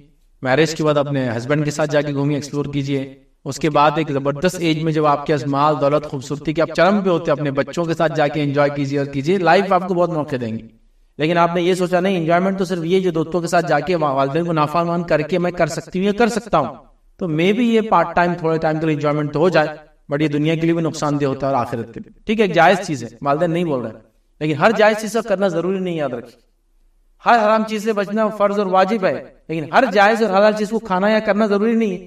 ایسا کہ دنیا میں کتنے حلال پھل سب کھانا ضروری ہے کیا؟ نہیں, لیکن ہر حرام پھل سے, ہر حرام کھانے سے, ہر حرام چیز سے بچنا ضروری ہے. حلال چیز ضروری نہیں ہے, تو لہٰذا وہ ایسا کچھ حکم نہیں دے رہے آپ کو کہ مت گھومنے جاؤ, کوئی برائی کا حکم نہیں دے رہے ہو. ایک چیز جو جائز ہے اس سے منع کر رہے ہو, اور ہر جائز چیز کو کرنا ضروری نہیں ہے. لہٰذا سن لیں, یہ آپ کے لیے دنیا اور آخرت میں بہت فائدے کا انشاءاللہ خیر کا باعث بنے گا. اور ایک لڑکی ہونے کے ناطے بدرجہ اولا آپ سنیں, اس لیے کہ لڑکیوں کو اس ماحول کے اندر آزادی کے نام پر غلام بنایا جا رہا ہے, لہٰذا لڑکیاں تو خاص طور سے اس معاملے میں احتیاط کریں. جی السلام علیکم. فیض بھائی, ماحول اور معاشرے میں جینیٹیکل ڈیزیز کا چلن مطلب بہت زیادہ بڑھتے جا رہے ہیں, اور اس میں جیسا تھیلیسیمیا ہے, ہیموفیلیا ہے, اور بھی بہت سارے جینیٹیکل ڈیزیز ہیں. جو لوگ اپنے فرسٹ کزنس میں شادیاں کر رہے ہیں, آج سائنس بھی کہہ رہی ہے کہ ایسی شادیوں میں جینیٹیکل پرابلم ہونے کے خطرات زیادہ رہتے ہیں, تو کیا نکاح سے پہلے جینیٹیکل ٹیسٹنگ کرنا ضروری رہے گا؟ ایک اچھا سوال ہے کہ جینیٹیکل ڈیسیزز کامن ہو جو رہے, تھیلیسیمیا ہے اور بھی چیزیں, ڈاؤن سنڈروم سے, اور یہ ہے وہ ہے, بچوں کے ذہنی طور سے ڈیولپ نہ ہونا, فزیکل ڈیولپ نہ ہونا, کئی چیزیں یہ کامن ہے. اور دیکھا جاتا ہے کہ فرسٹ کزنس میں یہ چیزیں زیادہ ہوتی ہے. تو اس معاملے میں نکاح سے پہلے کیا ٹیسٹ کروانا درست ہوگا؟ تو پہلی چیز یاد رکھیے, اسلام میں فرسٹ کزن سے نکاح جائز ہے, الاؤڈ ہے, لیکن یہ کوئی ایسا عمل نہیں ہے کہ بس انہی میں کرتے چلے جائے. جیسا اگر کوئی آپ سے کہے کہ بازار میں 4 فروٹ ہے, 5 فروٹ ہے, 8 فروٹ ہے, سب جائز ہے آپ کے لیے, اب آپ کیلش کھا رہے بس پورا دن, کیلے ہی کھا رہے پورا, تو ایک تو پیٹ بھی ساتھ نہیں دیں گا, صحت بھی ساتھ نہیں دیں گی, اور آپ ویک ہو جائیں گے, اس لیے کہ خالی کیلے کھا کے آپ جی نہیں سکتے. الاؤڈ ہے لیکن, تو آپ نے ایک کوئی سیب لیا, ایک سنترا لیا, کیلا بھی ساتھ. تو ابھی کیا ہوگا, یہ کزن میرج کا سسٹم بہت زیادہ طول پکڑتا ہے. اور کب پکڑتا ہے طول معلوم؟ جہاں کاسٹ سسٹم ہوتا ہے, بہت طول پکڑ لیتا ہے. کاسٹ سسٹم ہوتا ہے یہ, دوسروں کو آپ دے نہیں سکتے, دوسری جگہ سے لا نہیں سکتے, تو لہٰذا ود ان کاسٹ کرنا ہے تو سب سے بہترین طریقہ اپنے بھائیوں کے بچوں سے کر لو, اپنی بہنوں کے بچوں سے کر لو, تو سیم کاسٹ اور سیم برادری بنتی چلی جاتی ہے. تو یہاں کیا ہوتا ہے, کزن میرجز بہت کامن ہو جاتے ہیں. اگر ہمارے پاس انڈیا میں اگر آپ دیکھیں تو انڈیا کے اندر وہ برادریاں جو اپنی برادری سے باہر شادی نہیں کرتی, وہ کزن میرجز موسٹ کامن ہے, موسٹ کامن ہے. ایسا کوئی فضا برادری لے لیجیے جو یہ بیچتے ہیں, جو یہ بیچتے ہیں, ایک علی بیچتے ایک با بیچتے ہیں, تو آپ دیکھیے ان کے اندر یہ کامن ہوتا ہے, اور انہی کے اندر پھر ڈیسیز ہوتے ہیں. انڈیا کو اگر آپ چھوڑ دیں تو انڈیا سے اگر ہمارے پڑوسی ملک جب پاکستان, تو یہاں تو مطلب کاسٹ سسٹم اپنے ہائٹس پر ہے. انڈیا میں تو بھی کاسٹ سسٹم میں کہیں نہ کہ ترمیم آگے کانسٹیٹیوشنلی, وہاں نہیں آئی. جاٹ جاٹ سے شادی کریں گا, اور چودھری چودھری سے شادی کرائیں گا, فلاں فلاں سے کریں گا, اور ایسی ایسی کاسٹ ایسی ایسی برادریاں ہیں آپ میں سوچی نہیں. وہاں کا کوئی ریزیوم ہمارے پڑوسی ملک کا بغیر برادری اور کاسٹ کے نام کے بتا نہیں سکتے مجھے آپ. الحمدللہ انڈیا کے اندر کوئی اپنی کاسٹ و برادری نہیں لکھتا, وہاں تو لکھا ہوا جاٹ فلاں اور یہ لڑکی چاہیے, فلاں یہ راجپوت اور یہ اور فلاں چودھری اور یہ سب ہے ان کے پاس. تو وہ تو اتنا ڈینجر ہے, اور اتنے پھر اس میں کیا ہوتا ہے, باہر شادی نہیں کرتے, اتنے کزنز میرج اتنے زیادہ ہے کہ سب سے زیادہ یہ کیسز جینیٹیکل جو ڈیزیزز کے وہ پاکستان میں معلوم. پوری ایک رپورٹ ہے اس کے اوپر کیوں ہوتا ہے, چونکہ کزن میرج الاؤڈ ہے, لیکن الاؤڈ کا مطلب نہیں کہ صرف کزنز میں کرتے رہے, یہ درست نہیں. تو الاؤڈ ہونا ایک چیز ہے اور اسی میں کرنا, اور کزنز میرج وہاں ایک جنریشن نہیں ہو رہی نا, ملٹیپل جنریشن صرف کزن میرجز کر رہے ہیں. جیسے یہ جنریشن میں کزن میرجز ہوئی, اب یہ جنریشن بھی وہی کر رہی ہے, تو کیا ہو رہا ہے, اسے جینیٹیکلی ویک ہوتے جا رہے ہیں. تو لہٰذا اس کی وجہ سے بہت ساری بیماریاں آتی ہیں. بھائی کا سوال ہے کیا کرنا چاہیے. ہمارے پڑوسی ملک میں تو ریکمینڈڈ ہوتا ہے, اس کے بغیر آج کل بہت سارے جو مالدار لوگ ہیں اس کے بغیر شادی نہیں کرتے. کزن میرجز سے پہلے وہی ٹیسٹنگ کریں, چونکہ گورنمنٹ نے کہا, NGOs کہہ رہی ہے کہ کزن میرجز تم کر رہے ہو ٹھیک ہے اب کرو, چونکہ کاسٹ برادری کا بڑا مسئلہ ہے, کم از کم ٹیسٹنگ کر لو تاکہ یہ نہ ہو, چونکہ پھر یہ ایشوز وہاں بہت زیادہ آ رہے تھے. لہٰذا آپ کے لیے جینیٹیکل ٹیسٹنگ کرنے میں کوئی حرج نہیں. لیکن ایک بات میں بتا دوں جو سمجھنے کی ہے, آپ کے ساتھ اگر آپ کی اولاد کے ذریعے اللہ نے آزمائش لکھی ہے تو وہ کزن میرج میں بھی ہوں گی اور نان کزنز میں ہوں گی. یہ بات آپ پکڑ لیجیے, اس میں کوئی دو رائے نہیں. مثال, ایک آدمی کے اللہ نے لکھی کہ وہ فلاں تاریخ کے فلاں وقت میں مر جائیں گا, علاج کراؤ مت کراؤ وہ مر جائیں گا. پھر علاج کیوں کرا رہے ہیں ہم علاج اس لیے کرا رہے ہیں کہ ہم کو معلوم نہیں اس وقت وہ مرنے والا ہے, تو ہم اپنی کوشش کرتے چلے جا رہے ہیں. ہم کو معلوم نہیں نا, تو ہم اپنی کوشش کرتے چلے جا رہے ہیں بچانے کی جتنی کر سکتے لاسٹ ٹائم تک, چاہے جو بھی پیسہ لگ رہا ہو. ہم اپنا کام کریں, لیکن جو تقدیر ہے وہ غالب آئیں گی اور اس کا فیصلہ ہونے والا. تو وہ اگر آپ کی نسل میں ایک بچہ ہے جو کسی بیماری میں مبتلا ہونے والا ہے وہ ہوگا, چونکہ وداؤٹ کزن میرجز میں بھی تو تھیلیسیمیا ہوتا ہے نا, وداؤٹ کزن میرجز میں بھی جو ڈاؤن سنڈرومس لوگ ہوتے ہیں نا, وداؤٹ کزن میرج میں جینیٹیکل پرابلمس آتے ہیں, نان کزنز بھی ہوتا ہے. تو جہاں اللہ نے آزمائش لکھی وہ تو ہونا ہے, لیکن کزن میرج الاؤڈ ہے, لیکن اس ڈھنگ سے اس کو کرتے چلے جانا کہ بس کزنز میں ہی کر رہے ہیں, اس سے پرابلم ہو سکتا ہے. تو بہرحال اس معاملے میں آپ پھر جینیٹیکل ٹیسٹنگ کر لیں اگر آپ کو کرنا ہے, اور آگے بڑھیں. اس میں انشاءاللہ کوئی حرج نہیں, یاد رکھیں, چونکہ وہ چیز اگر پریویلنٹ ہے, مطلب کامن ہے آپ کے علاقے میں, تو ایسے کرنے میں بہرحال کوئی حرج نہیں ہے کہ پہلے سے جینیٹیکل ٹیسٹنگ کرا لیں اور اس کے بعد بہرحال آگے بڑھے. لیکن ساری چیزیں یاد رکھیے اپنی جگہ ہوتی ہے, میڈیکل سائنس جو بھی کہتی ہے اپنی جگہ ہے, بٹ سائنس بھی کوئی چیز ایسا حتمی نہیں کہہ سکتی ہاں ایسا ہی ہے. ہو سکتا ہے ایک بچہ جب آپ نے ٹیسٹ کرایا ہے ساری چیزیں کی سب پازیٹیو تھا, بعد میں نیگیٹو ہو جائے. اور میں ایسے تو کئی لوگ جانتا ہوں, مطلب اتنے زیادہ کہ میں بس کئی کیسز تھا جس نے بالکل کہا کہ جینیٹیکل ٹیسٹنگ ہو گئی, رپورٹس آ گئی, فلاں ہو جائیں گا, بچے کو ڈاؤن سنڈروم ہوگا. ایسا ہمارے پاس تو کم ہوتا ہے. یو کے, یو ایس, گلف کے اندر تو آپ کو پہلے سے خوشیاں نصیب ہو جاتی ہے کہ آپ کو لڑکا ہونے والا ہے, لڑکی ہونے والی. ٹھیک ہے, وہاں یہ سب چھپاتے, لڑکی کو مارتے نہیں نا وہ لوگ, تو ڈے ون پہ بول دیتے ہو بیبی گرل ہے, بیبی بوائے ہے. ہمارے پاس تو آخر تک اندر کیا ہو رہا. اب چونکہ لوگ لڑکی کو مار دیتے بول کے حفاظت کے لیے گورنمنٹ ایسا کرے, تو وہاں تو نون رہتا, صرف یہ نون نہیں رہتا, پھر ٹیسٹنگ بھی شروع ہو جاتی ہے ان کی, یہ چیک کر لو, اس کا وہ چیک کر, سب کرتے ہیں وہ لوگ. فرسٹ تو وہاں ڈاؤن سنڈروم رہیں گا بولے بچے کو, حالانکہ دونوں کوئی کزن میرج نہیں, دونوں کے کنٹری الگ, دونوں کے کاسٹ کریڈ سب الگ ہے, مطلب جینیٹک مطلب ریس ہی الگ ہے دونوں کی, تو کیا اس کو ڈاؤن سنڈروم ہوگا. ٹھیک ہے, وہ بچہ جو ہے جو ہوتے ہیں نا, آنکھیں تھوڑی الگ ہو جاتی ہے, ہاتھ پہ تھوڑے موٹے ہوتے ہیں, خط کم ہوتا ہے, چہرے سے آپ پہچان لیتے کہ یہ سمپل بچہ نہیں, چہروں سے سمجھ میں آتا آنکھیں کھچی ہوئی, کلر ایک دم گورا. ٹھیک ہے, تو ڈاؤن سنڈروم ہوتا ہے. سمجھتا نہیں ان بچوں کو زیادہ, تو بولے وہ ڈاؤن سنڈروم ہوگا. ٹیسٹنگ کرا لی, لیکن ٹیسٹنگ جب کری اور رپورٹ آئی تو 4 months سے ایکسیڈ کر چکا تھا. 4 months ایکسیڈ کر چکا, بلکہ وہ 56th month تھا, جو کہ اب ابارشن بھی نہیں کر سکتے. وہ رپورٹ آنے تک, وہ فرسٹ وہ کرنے تک, جو کہ وہ 4 months کے بعد ہی ہوتا ہے. ہم نے کہا پیدا ہونے دو اس کو, اب تو کوئی چارہ ہی نہیں ہے نا, سائنٹیفیکل بھی چارہ نہیں, چونکہ ابارشن اس کے بعد ٹھیک نہیں. 5-6 month کے اندر جتنا زیادہ ہوگا رسک بڑھتا جائیں گے, شریعتاً بھی ٹھیک نہیں. بہرے کیف بچہ پیدا ہوا, بچہ پیدا نارمل پیدا, کوئی اس کو ایشو نہیں. ٹھیک ہے, تو میرے پاس ایٹ لیسٹ 100 کیسز سے زیادہ ہے جو میں نے ایسے دیکھے. ایک جگہ جو ایک لیڈی گئے آئے, اور ایک دم مطلب جب وہ آئے آفس میں وزٹ کرنے کے لیے شوہر کے ساتھ, تو ایک دم ٹینس, روتے دھوتے ہوئے ایک دم چل رہا کہ میرا بچہ پاگل ہے. بولے بچہ پاگل کہاں ہے, ہم کو لائی کیوں نہیں آپ نے اس کو؟ نہیں بولے ابھی پیدا نہیں ہوا, ابھی نہیں ہوتا کیسے پاگل ہو گیا. پاگل تو آپ دکھ رہے ہیں میرے کو, ابھی بچہ تو آئی نہیں سامنے. یہ بولے ہم ڈاکٹر کے پاس گئے تھے, انہوں نے بولے تمہارا بچہ مینٹلی ڈیولپ نہیں ہوگا اور پاگل پیدا ہوگا. میں نے کہا سب سے پہلے تو وہ کون پاگل ڈاکٹر تھا جس نے ڈائریکٹلی آپ کو یہ پاگل بات بولی؟ کیسے بول سکتے ہیں کسی مریض؟ دیکھیے ایک آدمی ہے اور بہت بیمار پڑا ہے اور ڈاکٹر آ کے اس کو بولے دیکھو آپ کو جو ہے نا کینسر ہے, مرنے والے آپ 4 دن کے اندر. کون بولتا ہے آپ؟ کون ڈاکٹر تھا جس نے آپ کو ڈائریکٹ بولا یہ, یا آپ کے پوچھے پکڑ کے؟ نہیں, انہوں نے ڈائریکٹ بول دیا تمہارے شوہر بولا تمہارا بچہ پاگل ہے. ان کے شوہر کو بولا بچہ پاگل ہے. میں نے کہا اس پاگل ڈاکٹر کے پاس علاج نہیں کرنا ہم جا کر. ایسا کیسا کوئی ٹیسٹنگ نہیں, کوئی رپورٹنگ نہیں, کوئی بیس نہیں. میں نے کہا کون سی جینیٹیکل نہیں, انہوں نے بولے سر دبا ہوا اس کا پاگل پیدا ہوگا, بس ختم. بیسس دیکھیے, بیسس چاہیے نا آپ کو رپورٹنگ, بس اباؤٹ کرا دو. وہیں کر رہے تھے, بولے کر لو ابھی پاگل ہونے والا. میں نے کہا اس پاگل ڈاکٹر کے پاس اب جانا نہیں. اب وہ اتنے ٹینس اتنے ہو گئے, مطلب یہ ڈپریشن کی وجہ سے آپ کو بھی کچھ ہو جائیں گا, بچے کو کچھ ہو جائیں گا. اتنا ڈپریشن, بی پی ہائی ہو گیا, رو رہے دھو رہے. ریلیکس رہو, پاگل بھی ہے تو آزمائش ہے, نہیں بھی تو, چونکہ آلریڈی 4 month ہو چکے تھے. اگر ہم کچھ کرتے ہوئے ڈیسیجن 4 month سے پہلے ڈیسیجن لیا جا سکتا جبکہ بچہ والدین کے لیے آزمائش بن سکتا ہے تو, لیکن یہاں تو 4 months گزر چکے ہیں. لیٹ اٹ بی, اب ریلیکس رہو, خوش خرم رہو, ایک دم انجوائے کرو لائف کو. ڈاکٹر چینج کرو. اگر ہم نے ڈاکٹر چینج کیا, آپ اس بچے کے بارے میں یاد رکھیے, میں مطلب ان سے کانٹیکٹ میں آج بھی ہوں, وہ اس کے اسکول کا ٹاپر ہے, پاگل بچہ. اسکول کا ٹاپر ہے, صرف اسکول میں نہیں دینیات میں ٹاپر ہے. اور اس نے اپنی عمر کے بہت کم مرحلے کے اندر جو قرآن کے 29 اور 28 پارے یاد کر لیے, اور بھلا یہاں بھاگ رہا, وہاں کھیل رہا, اس کا یہ ہے اسپورٹس میں ٹاپ جا رہا. تو اگر پاگل بچے ایسے پیدا ہونے لگ جائے, سبھی ایسے پاگل بچے ڈیمانڈ کریں گے جو اسکول کا ٹاپر ہو, اسپورٹس میں سب سے آگے ہو. تو یہ پاگل تھا وہ. تو یہ پریکٹیکل رپورٹس, تو اس کا بیس ہونا چاہیے, اسٹرانگ بیس ہونا چاہیے.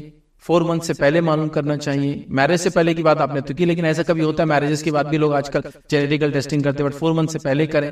رزلٹ 4 month کے بعد آتا ہے, یا 4 month کے بعد ابورٹ کرانے کا کوئی چانس آپ کو نہیں ہوتا, سوائے ماں کی جان کو خطرہ نہ ہو. تو بڑا جینیٹیکل ٹیسٹنگ کرانا, جینیٹیکل ڈیسیزز جہاں کامن ہوتا ہے شادی سے پہلے یا شادی کے بعد بچے کی پیدائش سے پہلے کرنے میں انشاءاللہ کوئی نہیں. لیکن میں بتانا ہی چاہتا تھا, یہ فیصلہ حق میں نہیں ہوتا ہے, وہ اللہ رب العزت کی ذات ہے, یاد رکھیے. جو دن کو رات میں, رات کو دن میں تبدیل کر دیتی ہے. ہرے بھرے باغات آپ دیکھتے ہیں 4 مہینے بارش کے, اس کے بعد سوکھی زمین ہو کے کہاں اڑ جاتے, اور زمین پوری کیا بولتے ہیں براؤن کلر کی, زمین کا جو بھی کلر وہ دکھنا چالو ہو جاتا. ایسا لگتا نہیں, ایک بارش پھر کبھی ہو جاتی ہے, ایسا لہلا آتا ہے 2 دن کے اندر کہ لگتا ہے اس سے پہلے کبھی سوکھا تھا بھی نہیں اس کے اوپر. تو یہ اللہ تعالیٰ کی بہرحال ذات ہے. سائنس ٹیکنالوجی اپنی جگہ ہے, اس کا بھی اپنا جس کو ہم کہیں گے اہمیت ہے, لیکن اس کو آپ فیصلہ کن نہ سمجھے. وہ فیصلہ کن چیز نہیں یاد رکھی, اللہ کی ذات ہے جو فیصلہ کن ہے. السلام علیکم. ہاں فیض بھائی, یہ جینیٹیکل ٹیسٹنگ سے یہ ریلیٹڈ کوشچن ہے. ابھی جو اسٹیم سیل ڈونر ہے, جیسا کسی کو بلڈ کینسر ہے یا تھیلیسمیا کی بھی ٹریٹمنٹ کرنے کے لیے بون میرو لگتا, تو یہ ڈونیٹ کرنا کہاں تک درست ہے؟ مطلب وہ بلڈ ڈونیٹ ہی کرتے, اسی سے پروسیس کر کے وہ اسٹیم سیلز لیتے, مطلب کیا بلڈ کینسر کے پیشنٹ کو ٹریٹ کرنے کے لیے. تو یہ ڈونیٹ کرنا کہاں تک درست رہیں گے؟ پہلے سوال کہ سٹیم سیلز کو ڈونیٹ کرنا کیسا ہے, تاکہ بہت سارے جینیٹیکل ڈیسیزز اور ڈس آرڈرز وغیرہ کی علاج میں یہ چیز استعمال ہوتی ہے. تو یاد رکھیے, اگر آپ ڈونیٹ کر سکتے ہیں, سامنے والے کو وہ چیز مطلب فائدہ دے سکتی ہے, اور آپ کے پاس وہ چیز ایکسس میں ہے, تو کرنے میں کوئی حرج نہیں ہے.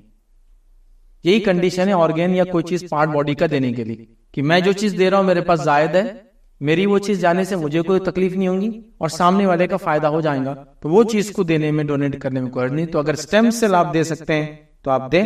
اس کے لیے جو ایک چیز میں نے دیکھی تھی, انڈیا میں تو بہرحال وہ لاگو ہو رہی ہے, کچھ کمپنیاں سے ورک بھی کرتی ہیں, وہ ہے سٹیم سیل تو آپ کو لائف میں بعد میں لینا پڑیں گے, لیکن اگر لائف میں ایسی کوئی بیماری ہونے کا خدشہ ہے یا آپ احتیاط کرنا چاہتے ہیں, تو بچے کے پیدائش کے وقت اس کا امبلیکل کارڈ آپ سیو کر کے رکھ لیں. وہ بھی ایک آج کل سسٹم ہے, 25 ایئرس کے لیے وہ سیف ہوتا ہے, ڈپوزٹ ہوتا ہے, اور اس کا آپ کو چارجز پے کرنا پڑتے ہیں, اس کو جہاں رکھتے اٹھا کے ڈی فریز کر کے. تو وہ بھی ایک سسٹم ہے. اگر کسی کی فیملی میں ہسٹری ہے تو امبلیکل کارڈ, جب بچہ پیدا ہوتا ہے ماں سے جڑا ہوتا ہے نا, اس میں پورے سٹیم سیلز ہوتے ہیں.